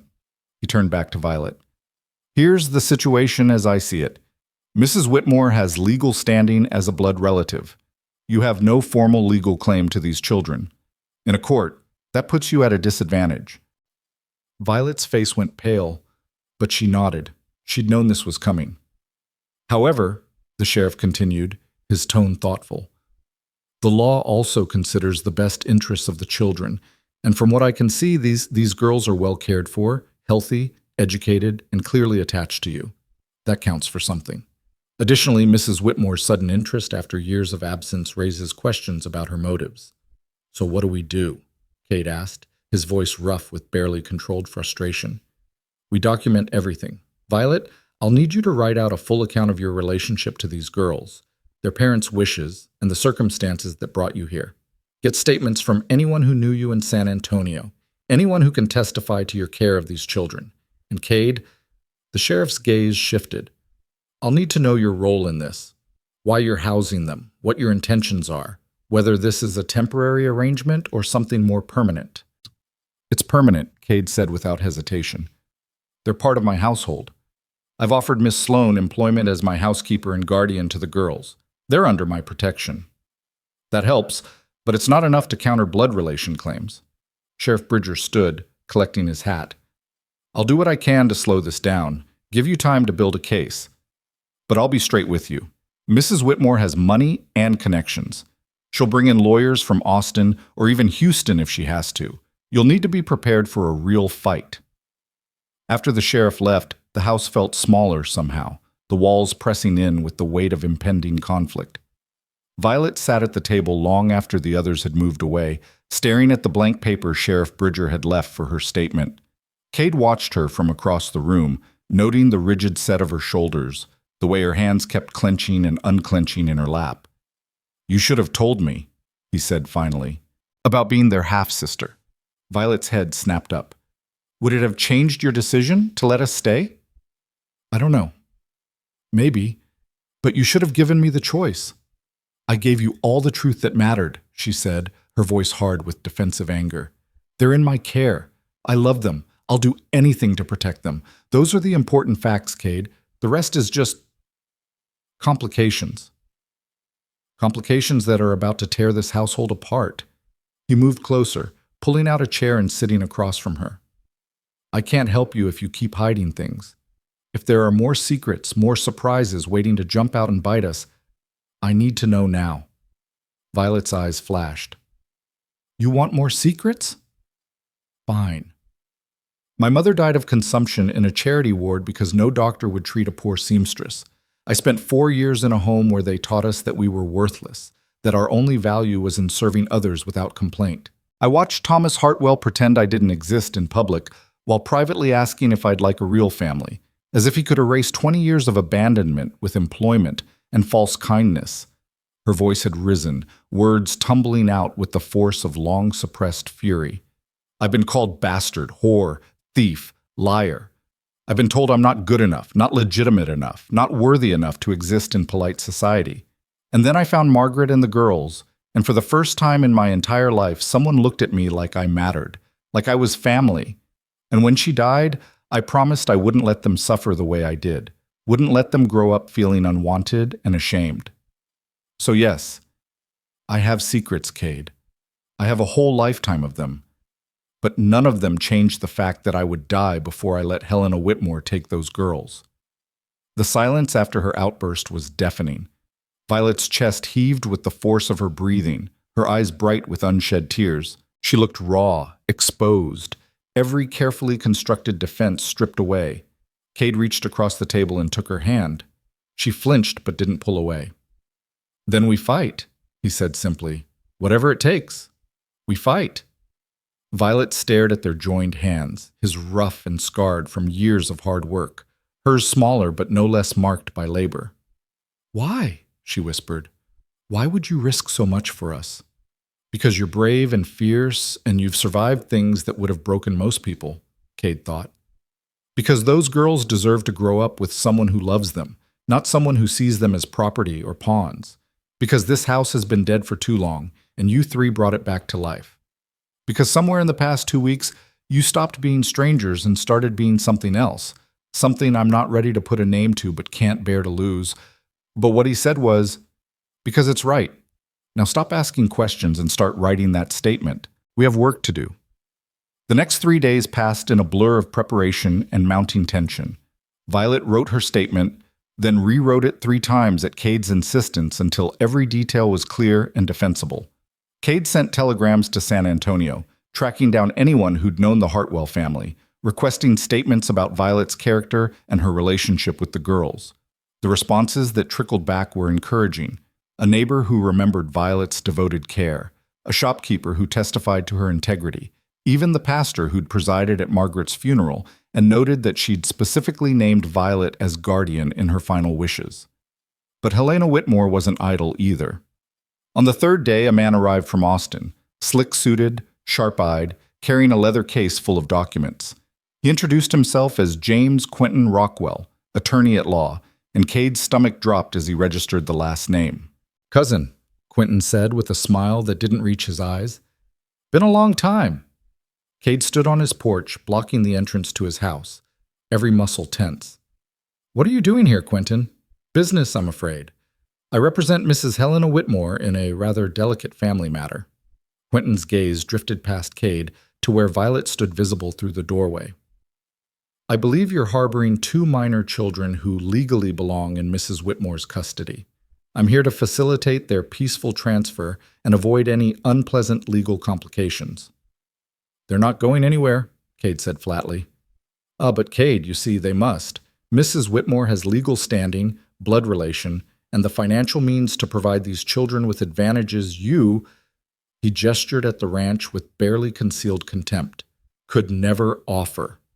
Quality education, social connections, proper marriage prospects. Surely even you can see that a remote cattle ranch is no place for young girls of good breeding." "They're happy here," Violet said, stepping onto the porch. Her voice was steady, but Cade could see the tremor in her hands. "They're safe, cared for, and loved. That's more than Helena Whitmore can offer." Quentin's smile sharpened. "Miss Sloane, is it? Or should I say Miss Hartwell? Though I suppose you don't have legal claim to that name either, do you? Illegitimacy is such an unfortunate circumstance." He pulled papers from his case with theatrical precision. "I have here documentation of Mrs. Whitmore's blood relation to the children, character references from Boston's finest society members, and letters from 3 separate institutions willing to testify to your unsuitable living arrangements. I also have," he paused for effect, "evidence of fraud. You've been representing yourself as these children's mother, when in fact you have no legal connection to them whatsoever." "That, Miss Sloane, is kidnapping." "That's a damn lie," Cade growled. "Is it? Can you produce adoption papers, legal guardianship documents, any formal recognition of Miss Sloane's authority over these children?" Quentin's eyebrows rose in mock inquiry. "No, I thought not, which means every day she's kept them from their rightful family is another day of criminal activity." "Get off my land," Cade said, his voice dropping to a dangerous quiet. "I'll leave, cousin, but I'll be back with the sheriff and a court order. And when I return, those children will be leaving with me." Quentin tipped his hat to Violet with exaggerated courtesy. "Mrs. Whitmore is a generous woman, Miss Sloane. She's willing to forget this unpleasantness if you surrender the children voluntarily. She'll even provide you with a reference for future employment, though I'd suggest you seek positions that don't involve childcare." He climbed into his buggy, but before driving off, he turned back with an expression of calculated concern. "Oh, and Cade? You might want to have your property documents reviewed. I've been going through county records, and there seem to be some interesting irregularities regarding your water rights and mineral claims. Father's estate was never properly settled after his death, and as his nephew, I have certain legal interests that may need to be addressed. We should talk about that. Privately." Then he was gone, leaving a trail of dust and implied threats in his wake. Violet swayed slightly, and Cade caught her elbow to steady her. He can't actually charge me with kidnapping, can he?" "He can try. Whether it would stick is another matter." Cade's mind was racing, trying to process both threats at once. Quentin's interest in his land wasn't coincidental. His cousin had been sniffing around the ranch's borders for years, convinced there was money to be made from the mineral rights or water access. But this timing, connecting it to the custody battle, that was strategic. "He's going to use this against us," Violet said, her voice hollow. "He'll make me look like a criminal, make you look complicit, and the court will have no choice but to give the girls to Helena." "Not if we move first." Cade turned to her, an idea forming with reckless speed. "We need to change the situation, make it harder for them to separate you from the girls." "How?" "We've already gathered statements, documented everything. That's not enough. We need to make you family, legally." He paused, letting the words settle between them. "We need to get married." Violet stared at him like he'd lost his mind. "What?" "Think about it. As my wife, you'd have legal standing. The girls would be under my protection as your husband. Quentin can't claim you're unfit or unsuitable if you're a married woman with a stable home, and Helena's blood relation claim gets a lot weaker when you're part of an established family unit. Cade, that's insane. You can't marry someone just to win a legal battle. Why not? People get married for worse reasons. Money, property, convenience. At least this would be for something that matters. He could see her wavering, see the desperate hope fighting with practical resistance. It doesn't have to be real, Violet. Not in the ways that matter to you. We can keep separate rooms, maintain whatever distance you need. But on paper, to the law, you'd be Mrs. Rockwell. And those girls would be as good as mine. You don't know what you're offering, Violet said, her voice breaking. Marriage is permanent, Cade. You can't throw that away on a legal strategy that might not even work. Who says I'm throwing it away? The words came out rougher than he'd intended, carrying weight he hadn't meant to reveal. You've been here nearly 3 weeks. In that time, this house has felt more like home than it has in a decade. Those girls have brought life back to a place that was slowly dying. And you— He stopped, struggling with articulation. You work harder than anyone I've ever known. You don't complain, don't make demands, don't expect more than you've earned. You're raising 2 children who aren't yours by blood because you promised someone you loved that you'd protect them. What exactly about that makes you unsuitable for marriage? Violet's eyes had filled with tears. I'm illegitimate, Cade. Unmarriageable by society's standards. If you do this, you'll be tying yourself to someone with a shameful past, no connections, nothing to offer but complications. I don't give a damn about society's standards. Never have. He moved closer, close enough to see the flecks of gold in her dark eyes, close enough to count the freckles the Texas sun had brought out across her nose. Here's what I know. Those girls need you. You need protection from people like Helena Whitmore and my snake of a cousin, and I need— He paused, surprised by the truth of what he was about to say.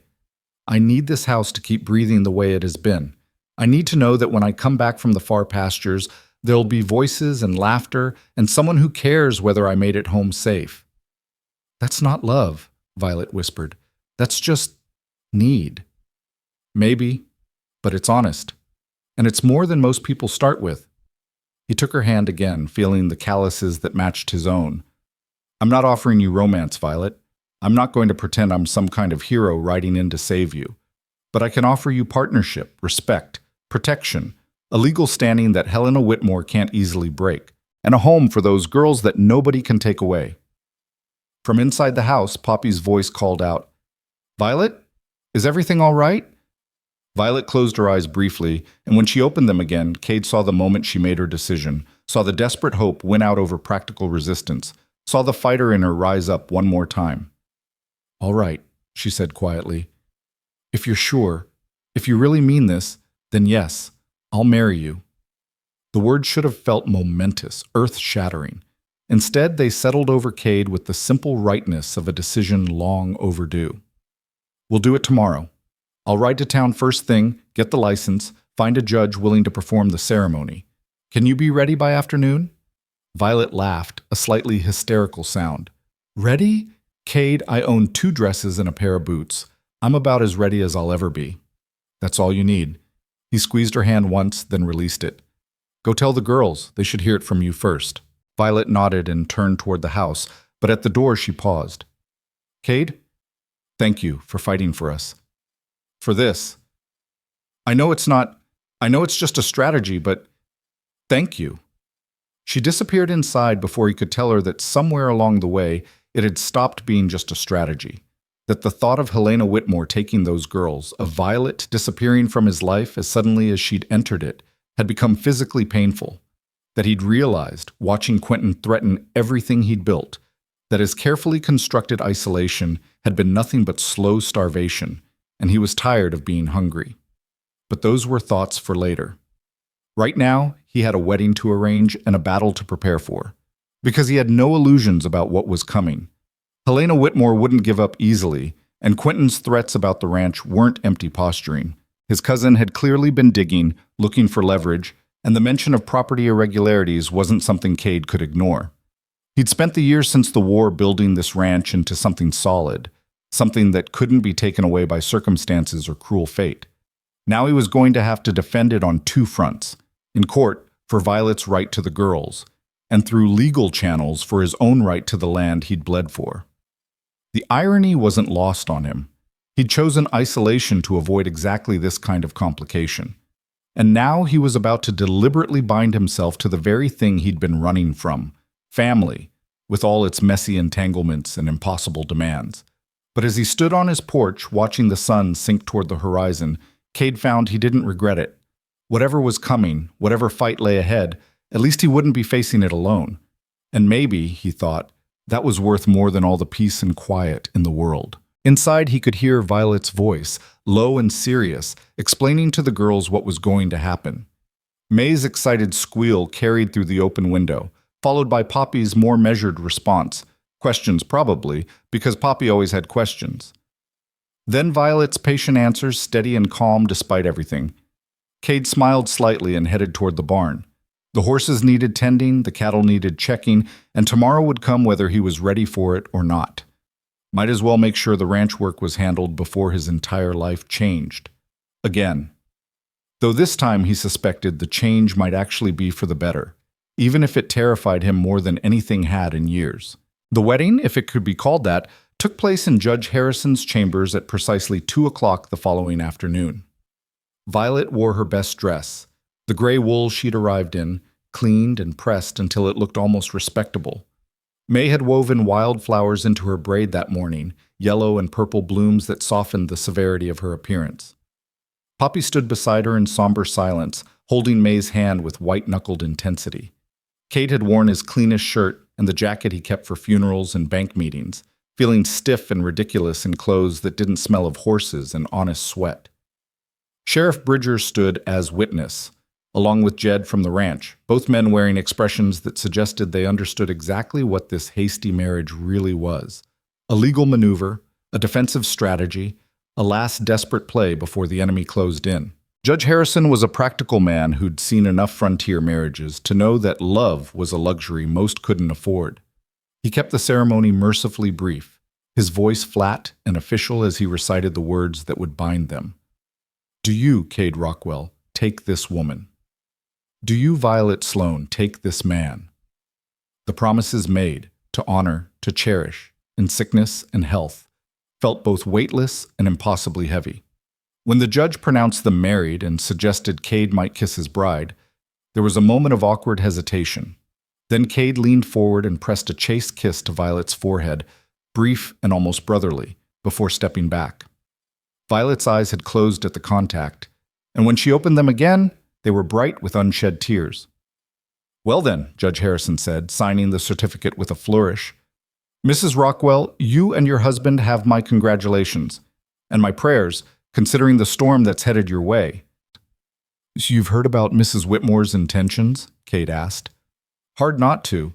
She's been making noise all over town, hiring that fancy lawyer, telling anyone who'll listen about the injustice of stolen children. The judge handed over the marriage certificate, properly witnessed and sealed. But this changes things. You're a married couple now, established household, respectable standing in the community. That counts for something in custody matters. Doesn't guarantee victory, but it counts. They left the courthouse as husband and wife, the certificate folded carefully in Cade's pocket like ammunition for the battle ahead. The girls climbed into the wagon bed, May chattering excitedly about how Violet was now Mrs. Rockwell. And didn't that sound grand, while Poppy remained quiet, her sharp eyes watching the adults with an understanding far beyond her years.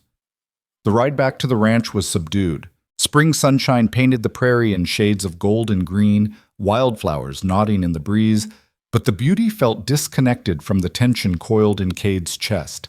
Beside him, Violet sat ramrod straight, her hands folded in her lap, her new wedding ring, a simple gold band Cade had purchased that morning, catching the light.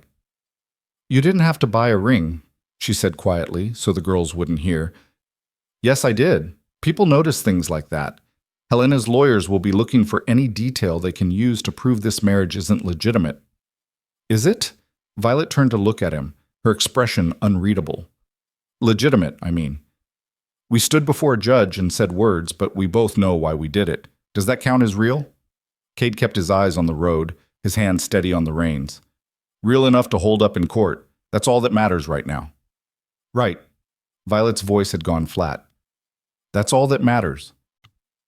They completed the journey in silence, but Cade felt the weight of unspoken words pressing against his ribs. He'd meant what he said in the judge's chambers, the promises to honor and cherish, even if they'd been spoken as legal strategy. He just didn't know how to explain that to someone who'd spent her whole life being told she wasn't worth keeping. The ranch came into view, sturdy and solid against the endless Texas sky, and something in Cade's chest loosened slightly. This was home. This was worth fighting for.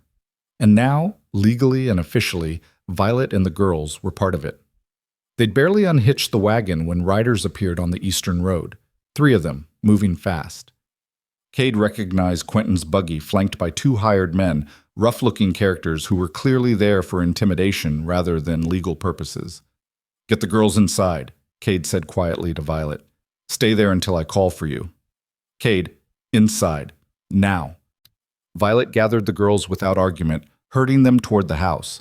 Poppy cast one long look back at Cade, her expression fierce and frightened in equal measure, before the door closed behind them. Cade stood alone in his yard, waiting, his body loose and ready. Jed had stayed after the ceremony and now emerged from the barn, rifle held casually but available. Sheriff Bridger had mentioned he'd patrol near the ranch this afternoon, and sure enough, Cade spotted the lawman's horse approaching from the southern boundary. Quentin pulled up in a cloud of dust, his expensive suit somehow still immaculate despite the road. His hired men dismounted on either side, hands resting on gun belts in a manner that was just shy of openly threatening. "Cousin," Quentin called out with false cheer. "Congratulations are in order, I hear. Married just this afternoon. How romantically impulsive." "State your business, Quentin, then get off my land."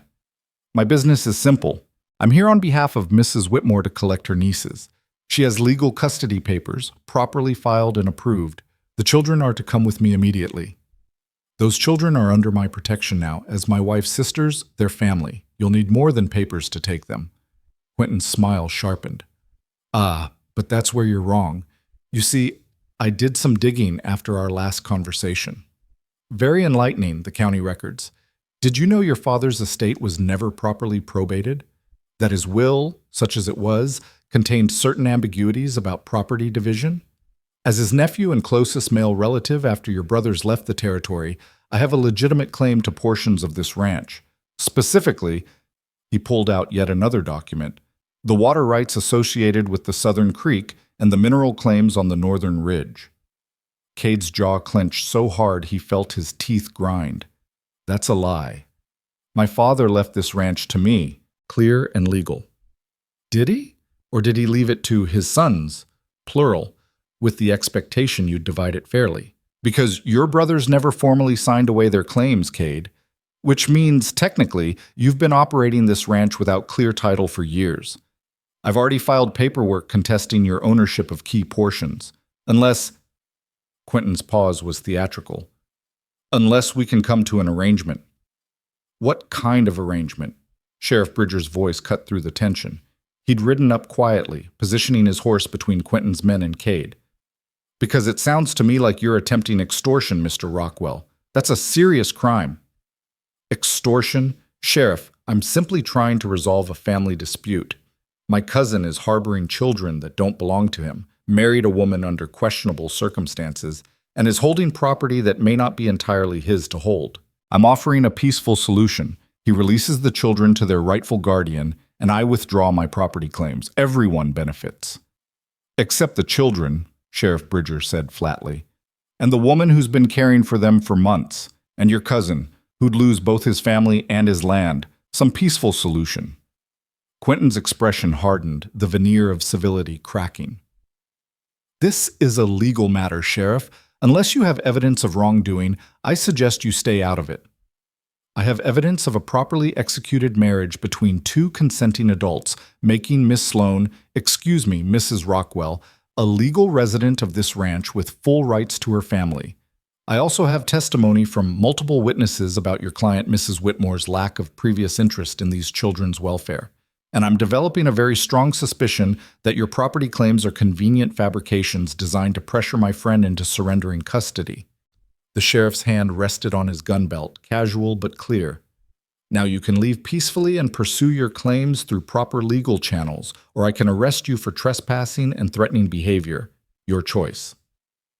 One of Quentin's hired men shifted his weight, and instantly Jed's rifle came up, not quite aimed, but definitely ready. The tension ratcheted up another notch, the afternoon air suddenly thick with the possibility of violence. "This isn't over," Quentin said, his voice low and venomous. "Mrs. Whitmore has resources you can't match. She'll bury you in legal fees, drag this through every court in Texas if necessary. And while you're fighting her, I'll be dismantling your claim to this ranch piece by piece. You'll lose everything, cousin. Everything." "Maybe," Cade said quietly, "but not today. Get off my land, Quentin, while you still can." For a long moment, Quentin held his gaze, calculating odds and risks. Then he gestured to his men and climbed back into his buggy. "You have 1 week to reconsider. After that, Mrs. Whitmore files formal custody proceedings, and I file formal property claims. Think very carefully about whether you want to fight both battles simultaneously." They left in another cloud of dust, and Cade felt his knees go slightly weak with the release of adrenaline. Jed lowered his rifle with a long exhale, and Sheriff Bridger dismounted, his weathered face grave. "He's not bluffing about the legal assault," the sheriff said. "Helena Whitmore has money and connections. She can afford to drag this through courts for years. And if Quentin's property claims have any validity at all—" "They don't," Cade interrupted. "My father's will was clear. This ranch is mine." "Then you need to prove it. Get a lawyer, review all the documents, make sure there aren't any loopholes Quentin can exploit, because he will exploit them, Cade. He's wanted this land for years, and now he's found leverage." Cade nodded, his mind already racing through logistics. A lawyer meant money, which he had some of, but not unlimited amounts. Court proceedings meant time away from the ranch, which meant hiring extra hands or letting work slide. And all of it meant uncertainty, stress, the constant threat hanging over everything they were trying to build. The door to the house opened, and Violet emerged, pale but composed. The girls stayed inside, their faces visible through the window. Violet walked across the yard to stand beside Cade, and without thinking, he reached for her hand. She took it, her fingers cold despite the warm afternoon. "How bad is it?" she asked quietly. "Bad, but not impossible." Cade looked at the sheriff. "What do we need to do to fight this properly?" "First, get all your documentation in order. Birth certificates for the girls, marriage license, property deeds, everything. Second, find a lawyer who specializes in both custody and property law. Third," the sheriff hesitated, "prepare for this to get ugly. Helena Whitmore will drag up every piece of dirt she can find. Violet's illegitimacy, your father's past, anything that can be used to paint you as unfit guardians. You need to be ready for that." "We're ready," Violet said, her voice steady. "We've been ready since the moment she walked into this house and tried to take my girls." Sheriff Bridger nodded approvingly. "That's the spirit. I'll do what I can from my end. Document the threatening behavior, make sure the court knows about the coercion tactics. But ultimately, this will come down to what a judge decides is in those children's best interest." After the sheriff left, Cade and Violet stood together in the yard, still holding hands, watching the sun begin its descent toward the horizon. Inside, May's voice called out asking if they could come outside now, and Poppy's lower tones responding, telling her to wait just a little longer. "I'm sorry," Violet said suddenly. "This is my fault. If I'd been honest from the beginning, if I'd found a better solution, you wouldn't be losing your ranch because of me." "I'm not losing it," Cade said firmly. "And you didn't cause this. Quentin's been looking for an angle to take this land for years. You just gave him an excuse to try, but that doesn't mean he'll succeed. But if you have to choose, if it comes down to the ranch or us," Cade turned to face her fully, his free hand coming up to tilt her chin so she had to meet his eyes. "It won't come to that. We're not giving up the girls, and I'm not giving up this land. We fight for both, together." "Why?" Violet's voice broke slightly. "Why are you doing this? You barely know us. We're nothing to you but trouble and complications." "You're my wife," Cade said simply. "They're my family now. That means something.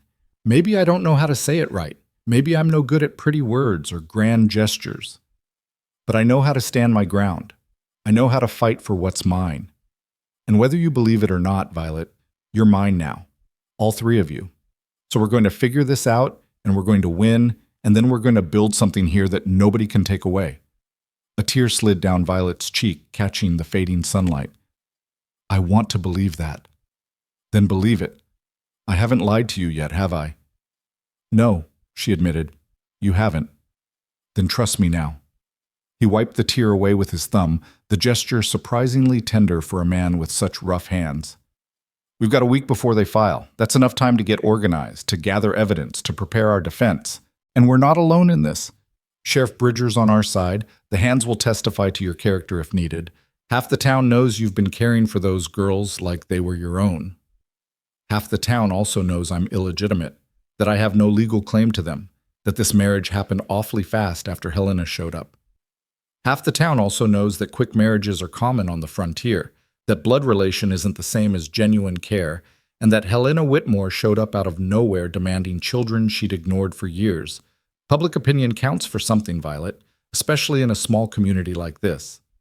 Violet nodded slowly, absorbing this, trying to find her footing again after being knocked sideways by Quentin's threats. What do we do first? First, we tell the girls the truth. All of it. They're old enough to understand, and they deserve to know what's coming. May will be terrified. May will be terrified either way. Better she hears it from us than from some lawyer in a courtroom. Cade squeezed her hand once, then released it. Come on, let's get this over with. They gathered in the main room, all four of them, the evening light slanting through windows and painting everything in shades of amber. May curled up in Violet's lap, her doll clutched tight. Poppy sat straight-backed in a chair, her hands folded in her lap, already bracing for bad news. Cade explained the situation in terms they could understand, that Helena wanted to take them away, that Quentin was trying to use the ranch as leverage, that there would be a court hearing where a judge would decide where they belonged. He didn't sugarcoat it, but he didn't make it more frightening than necessary. Will we have to talk to the judge? Poppy asked when he finished. Probably he'll want to hear from you about where you want to live. Then we'll tell him we want to stay here, with you and Violet, with our family. Poppy's voice was fierce, absolute. It might not be that simple, sweetheart, Violet said gently. The judge has to consider lots of things. Like what? Like the fact that Aunt Helena didn't care about us until now? Like the fact that you're the only one who's taken care of us since Mama died? Like the fact that Cade married you to keep us safe? Poppy's eyes were bright with unshed tears. We're not stupid, you know. We understand what's happening, and we're not going with her. We won't. We'll run away if we have to. You will not run away, Cade said firmly, because we're going to win this fight. But I need you both to promise me something. No matter what happens in that courtroom, no matter what people say about Violet or about me or about our family, you stay calm and you tell the truth. Can you do that? Poppy nodded slowly. May just burrowed deeper into Violet's arms, her small voice muffled. I don't want to leave. This is home now. I know, baby, Violet whispered, pressing her face into May's hair. I know. The week that followed was a blur of preparation and mounting dread. Kate hired a lawyer from Austin, a sharp-eyed woman named Margaret Chen, who specialized in family law and had a reputation for taking cases others considered unwinnable. She arrived on the third day, spent 6 hours reviewing documents and interviewing everyone, then delivered her assessment with brutal honesty. You have a case, she said, sitting at Cade's kitchen table with papers spread before her. Not a strong one, but a case. The marriage helps significantly, establishes Violet as a respectable married woman rather than an unwed guardian. Cade's standing in the community helps. The testimony about Helena's absence and Violet's devoted care helps. But, she paused significantly. Helena has blood relation, financial resources, and social standing. In custody disputes, blood still matters a great deal to most judges. So what do we do? Violet asked, her hands twisted together so tightly the knuckles had gone white. We tell your story. All of it. We make the judge see that you're not some opportunistic stranger who stole children. You're their sister, their mother, and everything but legal documentation, the person their own mother chose to protect them. We humanize this. Make it about the girls' well-being, not about legal technicalities. And the property dispute? Cade asked. That's trickier. I've reviewed the documents Quentin filed. His claims are largely groundless. Your father's will is clear enough, and your brother signed quitclaim deeds years ago. But he's found some ambiguities in the water rights documentation and the mineral survey. Nothing that would actually hold up in court, but enough to cause expensive delays and legal complications. My guess is he's using it as pressure, hoping you'll trade custody for clear property title. That's not happening, Cade said flatly. I didn't think so. Which means we fight both battles. Margaret Chen gathered her papers with efficient movements. The hearing is in 4 days. I'll prepare opening statements and witness lists. In the meantime, I need you both to write out complete timelines of your relationship with these children. Every detail, every moment that shows the depth of your connection. And I need character witnesses, people who can testify to your fitness as guardians. Over the next days, the ranch became a headquarters for their defense. Sheriff Bridger came by with additional statements. Jed and the other hands wrote testimonials about the girls' care and the positive changes in the household. The pastor from town agreed to testify about Violet's regular church attendance and moral character. Even the shopkeeper and the school teacher, though May and Poppy had only attended a few times, offered supportive statements. Through it all, Violet moved with mechanical precision, doing what needed to be done while some essential part of her seemed to have gone numb. She cooked, cleaned, cared for the girls, wrote her timeline in careful script that grew less steady as she reached the parts about Margaret's death and Thomas's final words. At night, Cade could hear her crying through the thin wall that separated their rooms, quiet, contained sobs that she tried to muffle so the girls wouldn't hear. He wanted to go to her, to offer comfort, or at least companionship, but he'd promised her space, promised this marriage could be whatever she needed it to be, and barging into her room in the middle of the night didn't feel like honoring that promise. So he lay awake on his side of the wall, listening to her grief, and felt helpless in a way that work and determination couldn't fix. On the night before the hearing, Cade found Violet sitting on the porch long after everyone else had gone to bed. She'd wrapped herself in a shawl against the cooling air, and her eyes were fixed on the stars scattered across the vast Texas sky. "Can't sleep?" he asked, settling onto the step beside her. "Don't want to. Feels like if I stay awake I can keep tomorrow from coming. Doesn't work that way, unfortunately." "I know." Violet pulled the shawl tighter. "I keep thinking about what Margaret Chen said, that we have to humanize this, make it about the girls' well-being. But what if that's not enough? What if the judge looks at me and just sees what Helena wants him to see? A bastard pretending to be something she's not. A woman with no rights trying to claim children who don't belong to her. Is that what you think you are?" "It's what I've been told I am my entire life." Cade was quiet for a moment, choosing his words carefully. "When I came back from the war, I was broken in ways I couldn't explain. Lost friends, lost my faith in pretty much everything, couldn't see the point of trying to build something when it could all be destroyed so easily. I came back here and threw myself into the ranch because it was something I could control, something that made sense when nothing else did." He paused, staring out at the dark shapes of his cattle in the distance. "But you know what I learned? You can't live your whole life avoiding risk just because you've been hurt before. You can't let the worst parts of your past define who you are forever. At some point, you have to decide you're worth more than what other people said about you, that you deserve better than what you've been given." Violet turned to look at him, her face half-shadowed in the moonlight. "Is that what you've done? Decided you're worth more?" "I'm working on it. Having you three here, that's helped. Made me remember that isolation isn't the same thing as safety, that sometimes the risk is worth it. Even when the risk is losing everything? Especially then." Cade met her eyes, willing her to hear what he was trying to say. "Tomorrow, we go into that courtroom and we tell the truth. We show that judge what family really means. Not blood, not legal documents, but the choice to show up every day and love someone even when it's hard. Even when it costs you. That's what you've done for those girls, Violet. That's what makes you their mother." "And what does it make you, San?" she asked softly. The question hung in the air between them, weighted with implications. What was Cade to these girls? Their protector, certainly. Their provider. The man who'd married their guardian to keep them safe. But was that the same as being a father? Did signing papers and standing before a judge make him family, or did it require something more? I don't know yet, he said honestly, but I'd like the chance to find out. Violet's hand found his in the darkness, her fingers lacing through his with surprising firmness.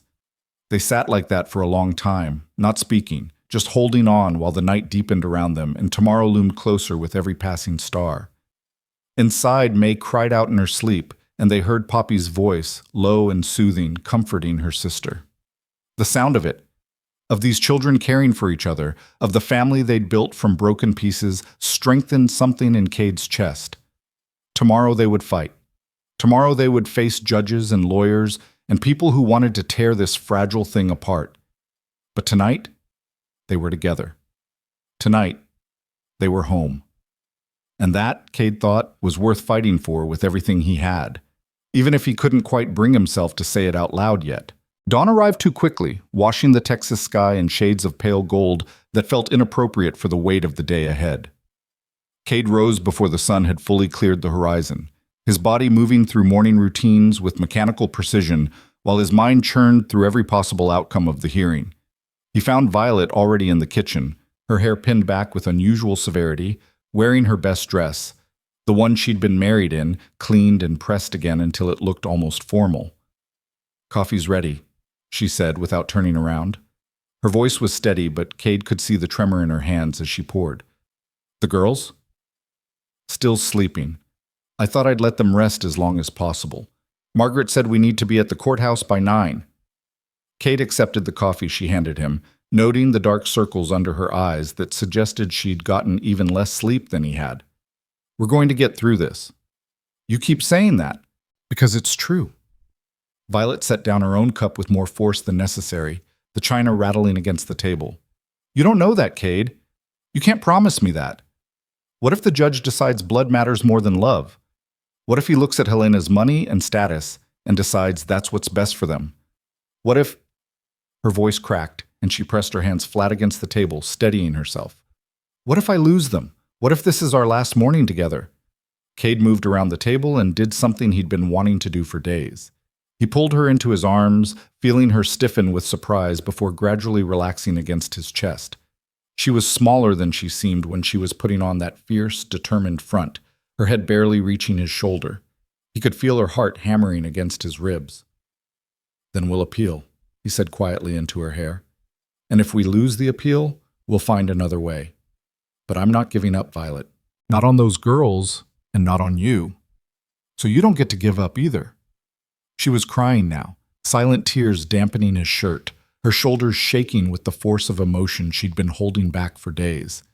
Cade just held her, offering no empty platitudes or false promises, just the solid reality of his presence and his refusal to let go. Eventually she pulled back, wiping at her eyes with shaking hands. "I'm sorry, I shouldn't. This isn't your burden to carry." "The hell it isn't. I married you, didn't I? That makes it my burden too."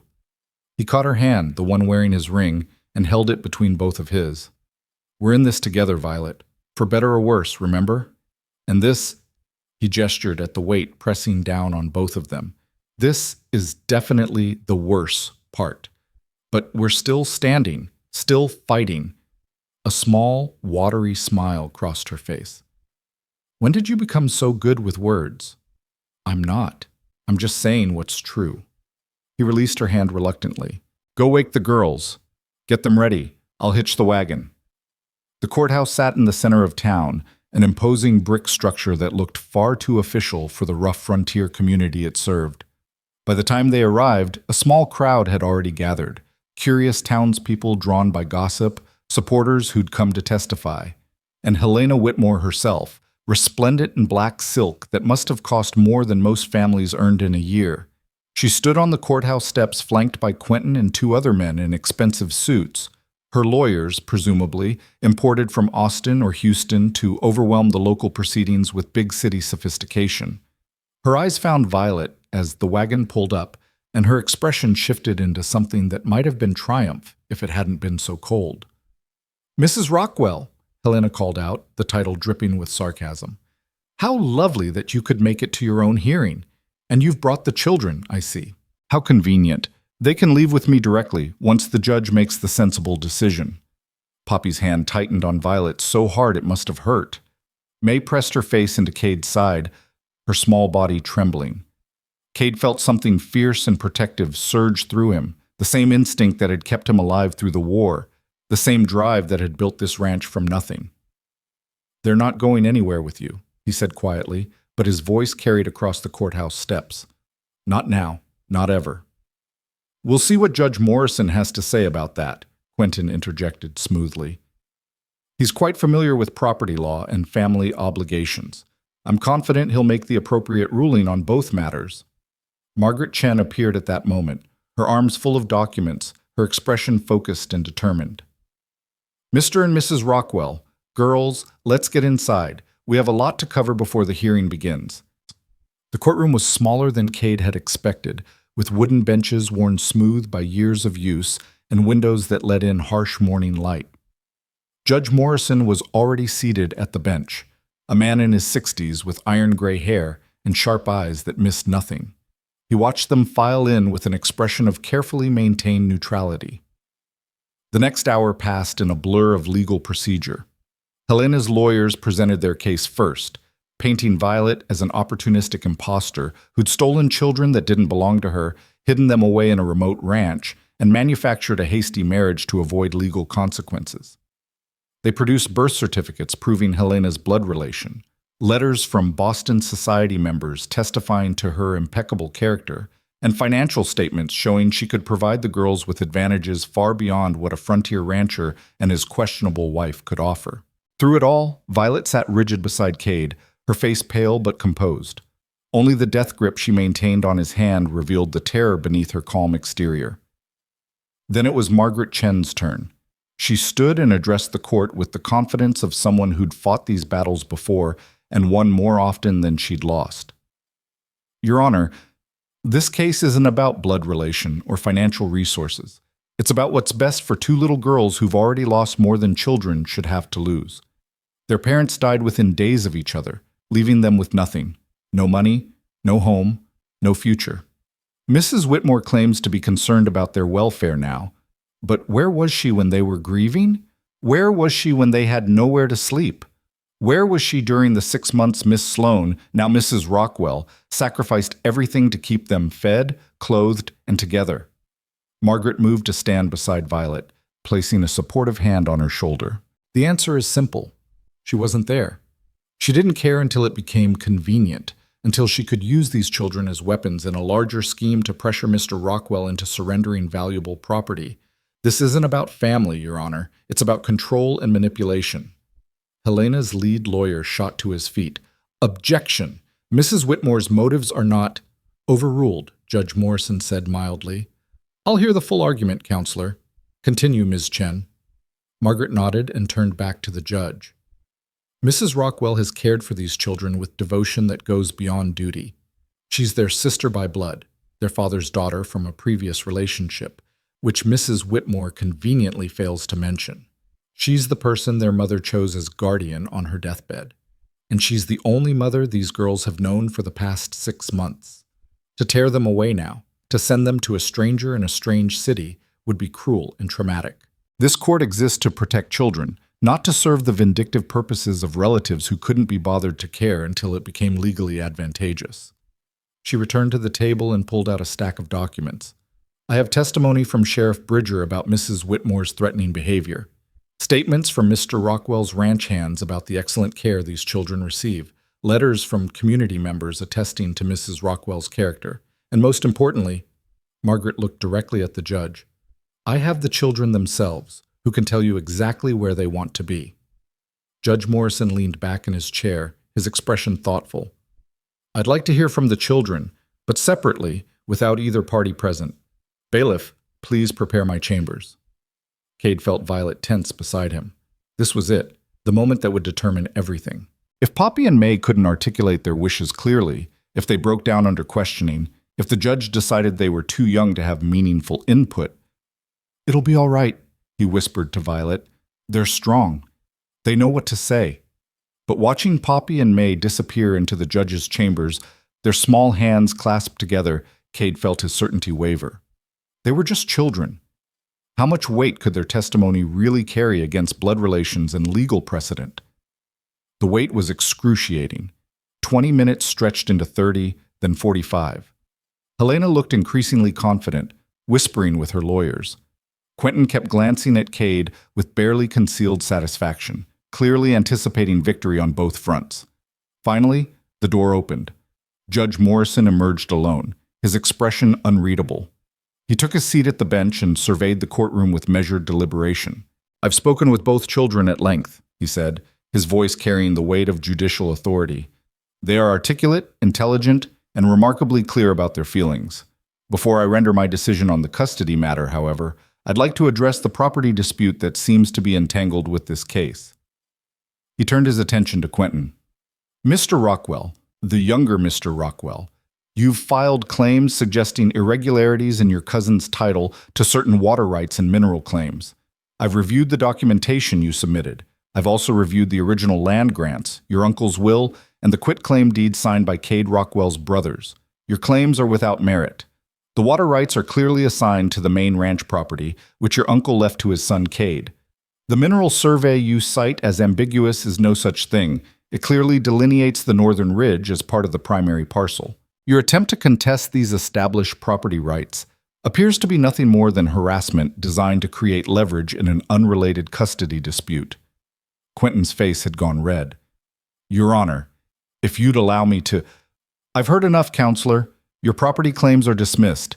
If you file similar frivolous claims in the future, I'll hold you in contempt." Judge Morrison's gaze was steel. "As for you, Mrs. Whitmore, I have some questions." Helena straightened, her composure faltering slightly under the judge's scrutiny. "Of course, Your Honor. When was the last time you saw these children before arriving in Texas?"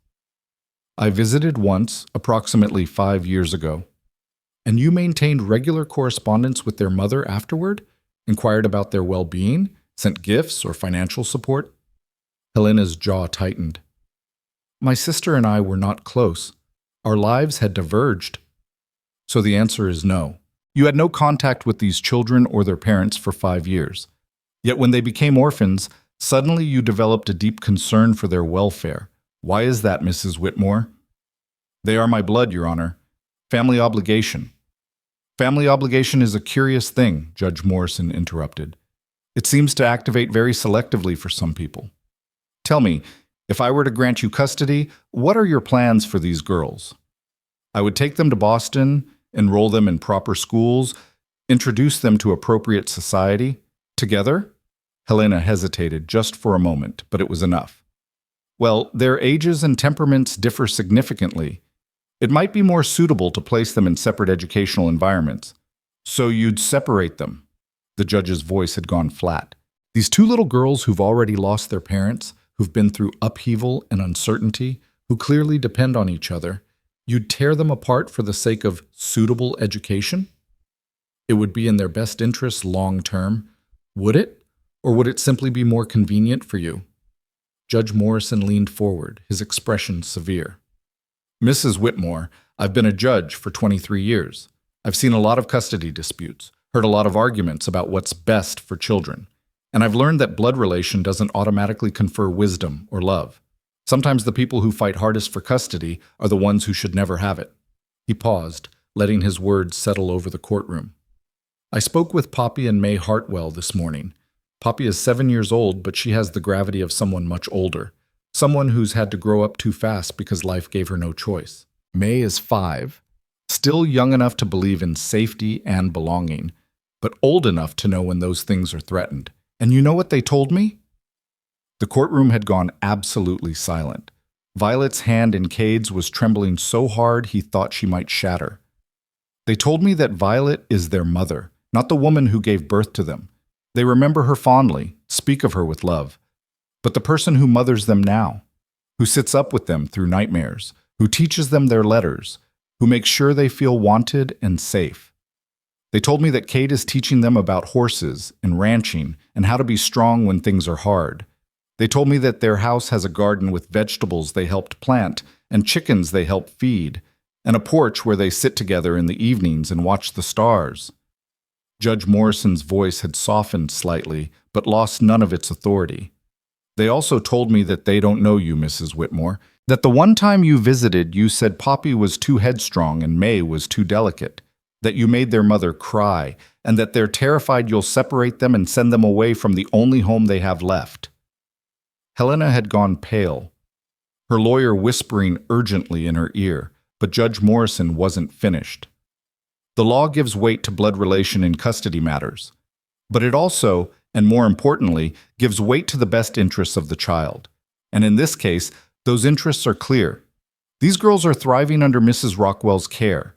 They're healthy, educated, loved, and stable.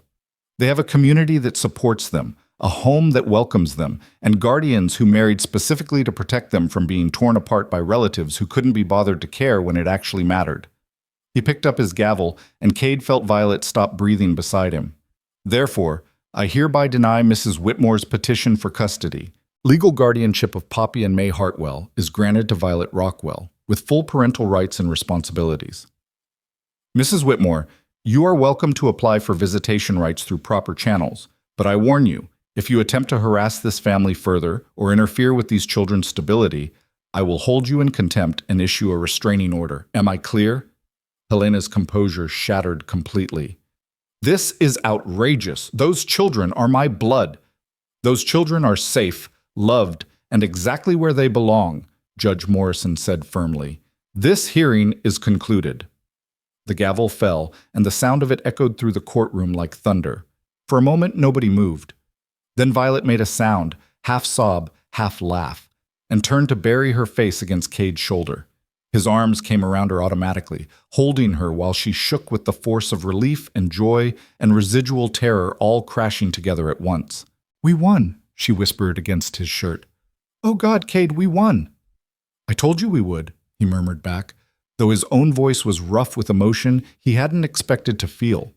Margaret Chen was grinning, gathering her documents with obvious satisfaction. Sheriff Bridger had appeared from somewhere in the back of the courtroom, his weathered face creased with approval. And then the door to the judge's chambers opened, and Poppy and May came running out, their faces bright with hope and uncertainty. "Violet?" Poppy's voice was small, scared to hope. "What happened? What did the judge say?" Violet pulled away from Cade and dropped to her knees, opening her arms.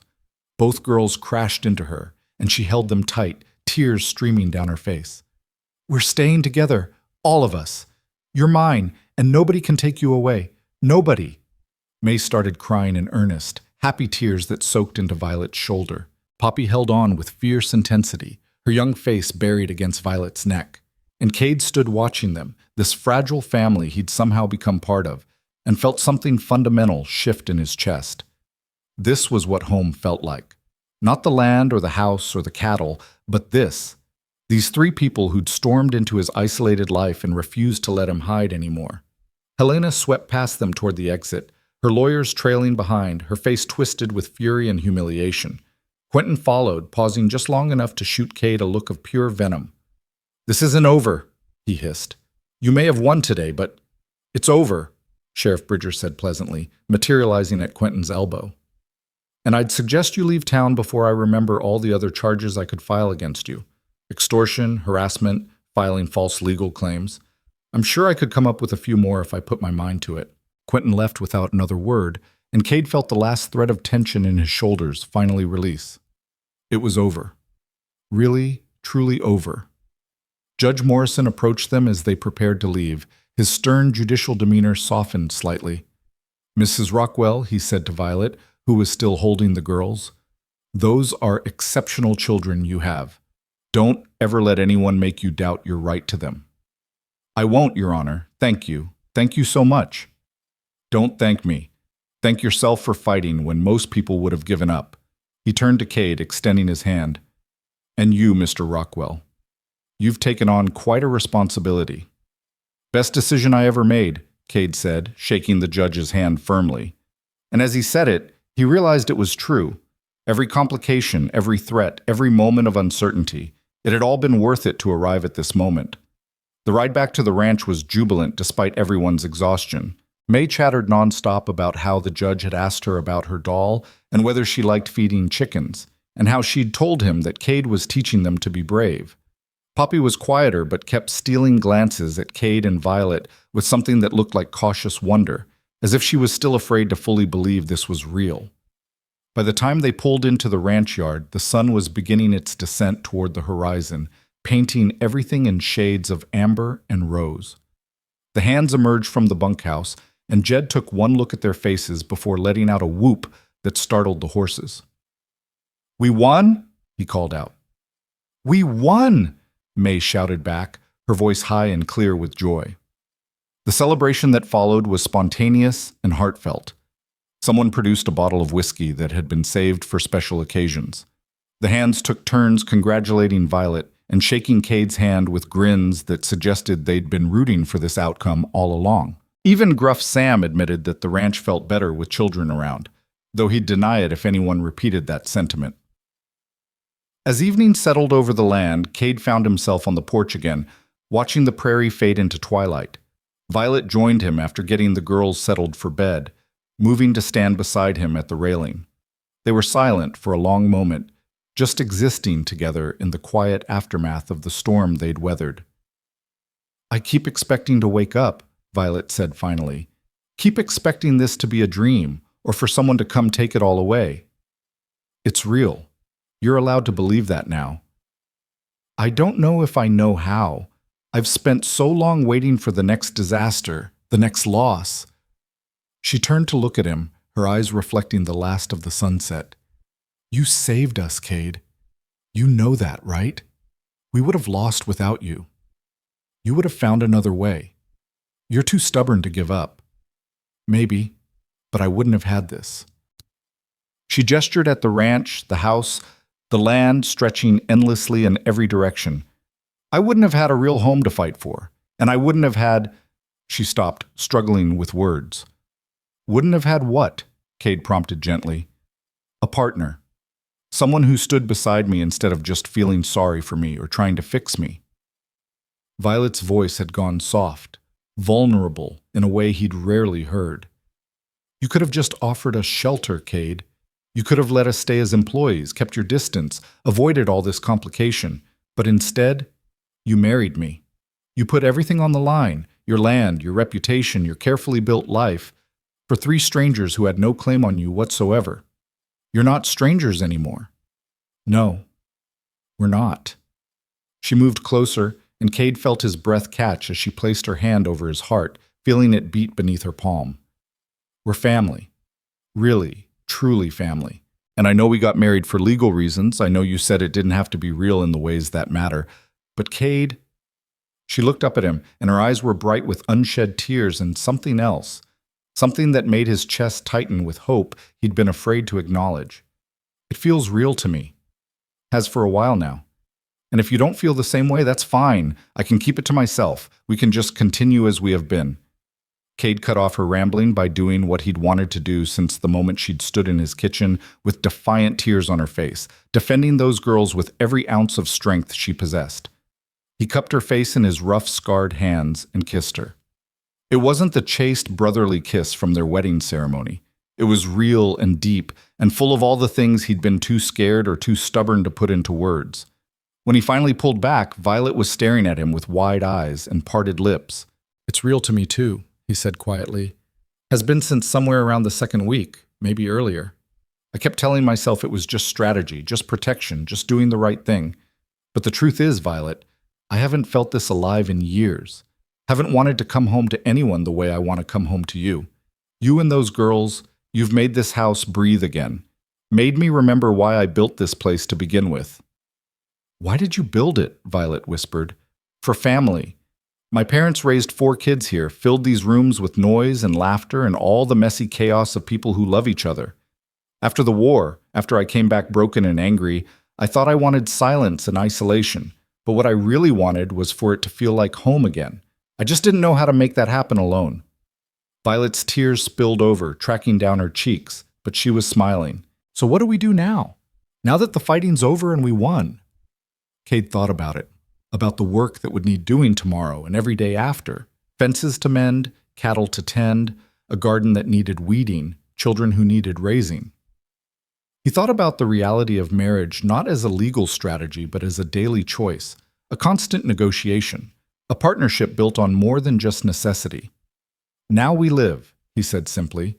We build something real and solid and permanent.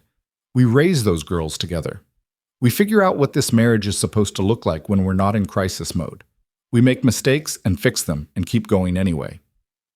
That sounds complicated. Probably will be. But I'm starting to think complicated is better than empty. He kissed her again, softer this time, a promise rather than a declaration. Stay with me, Violet.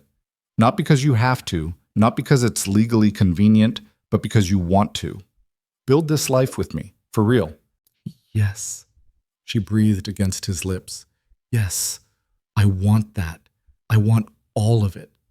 From inside the house came the sound of Poppy's voice, calling out that May was asking for one more story before sleep. Violet laughed and pulled away reluctantly. Duty calls, she said, but her eyes were shining. Go. I'll be there in a minute. Cade watched her disappear inside, heard her greeting the girls with warmth and affection, heard their excited voices telling her about some game they'd invented. The sounds of family, of home, of a life he'd stopped believing he could have. He remained on the porch a little longer, looking out at the land he'd fought to keep, the ranch he'd built from nothing.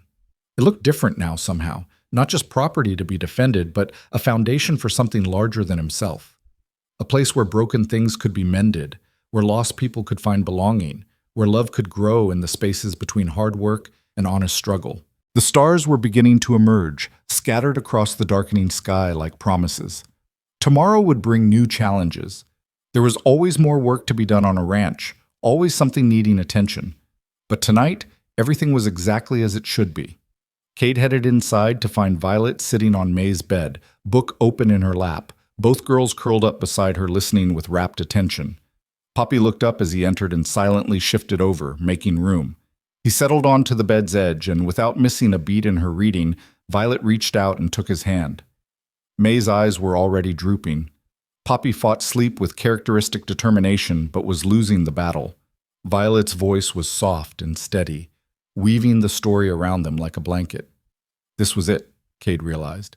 This ordinary, perfect moment. After all the fighting and fear and uncertainty, they'd arrived at something achingly simple. A family sitting together at the end of a long day, just being. When the story ended and both girls had finally surrendered to sleep, Cade and Violet tucked them in with practiced coordination, moving around each other with the ease of long partnership. They stood in the doorway for a moment, looking back at the girls, Poppy with one arm flung over her head, May curled around her doll, both of them safe and settled and home. Our girls, Violet whispered. Our girls, Cade agreed. And the word felt right in his mouth, felt true in a way that legal documents and judges' rulings never could be. They retreated to their own room, not separate rooms anymore, but the one they'd share, the one that would become theirs through accumulated nights and shared mornings and all the intimate mundanities of marriage. Violet hesitated at the threshold, suddenly shy despite everything that had been said between them.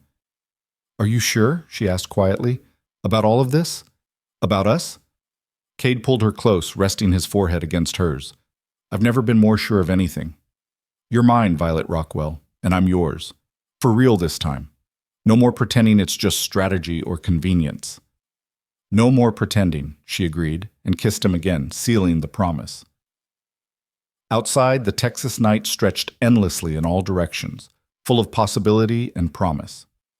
The ranch settled into its evening rhythms, familiar and solid, and inside the house that had been silent for so long, 4 hearts beat in comfortable synchrony, building something that no judge's ruling or legal battle could ever truly define. They'd won more than custody today. They'd won the right to be a family, messy, complicated, unconventional, but undeniably real. And in the end, that was all that mattered. The next morning, Cade woke to the sound of May's laughter drifting through the house and Violet's voice singing softly in the kitchen. He lay in bed for a moment, just listening, letting the reality of it all sink in. Then he rose and joined his family, ready to face whatever came next. Because whatever it was, they'd face it together. And that Cade thought as he stepped into his kitchen to find Violet flipping pancakes while both girls set the table with exaggerated care, was the only certainty anyone really needed. Home wasn't a place you defended. It was the people you chose to defend it with. And he'd chosen well.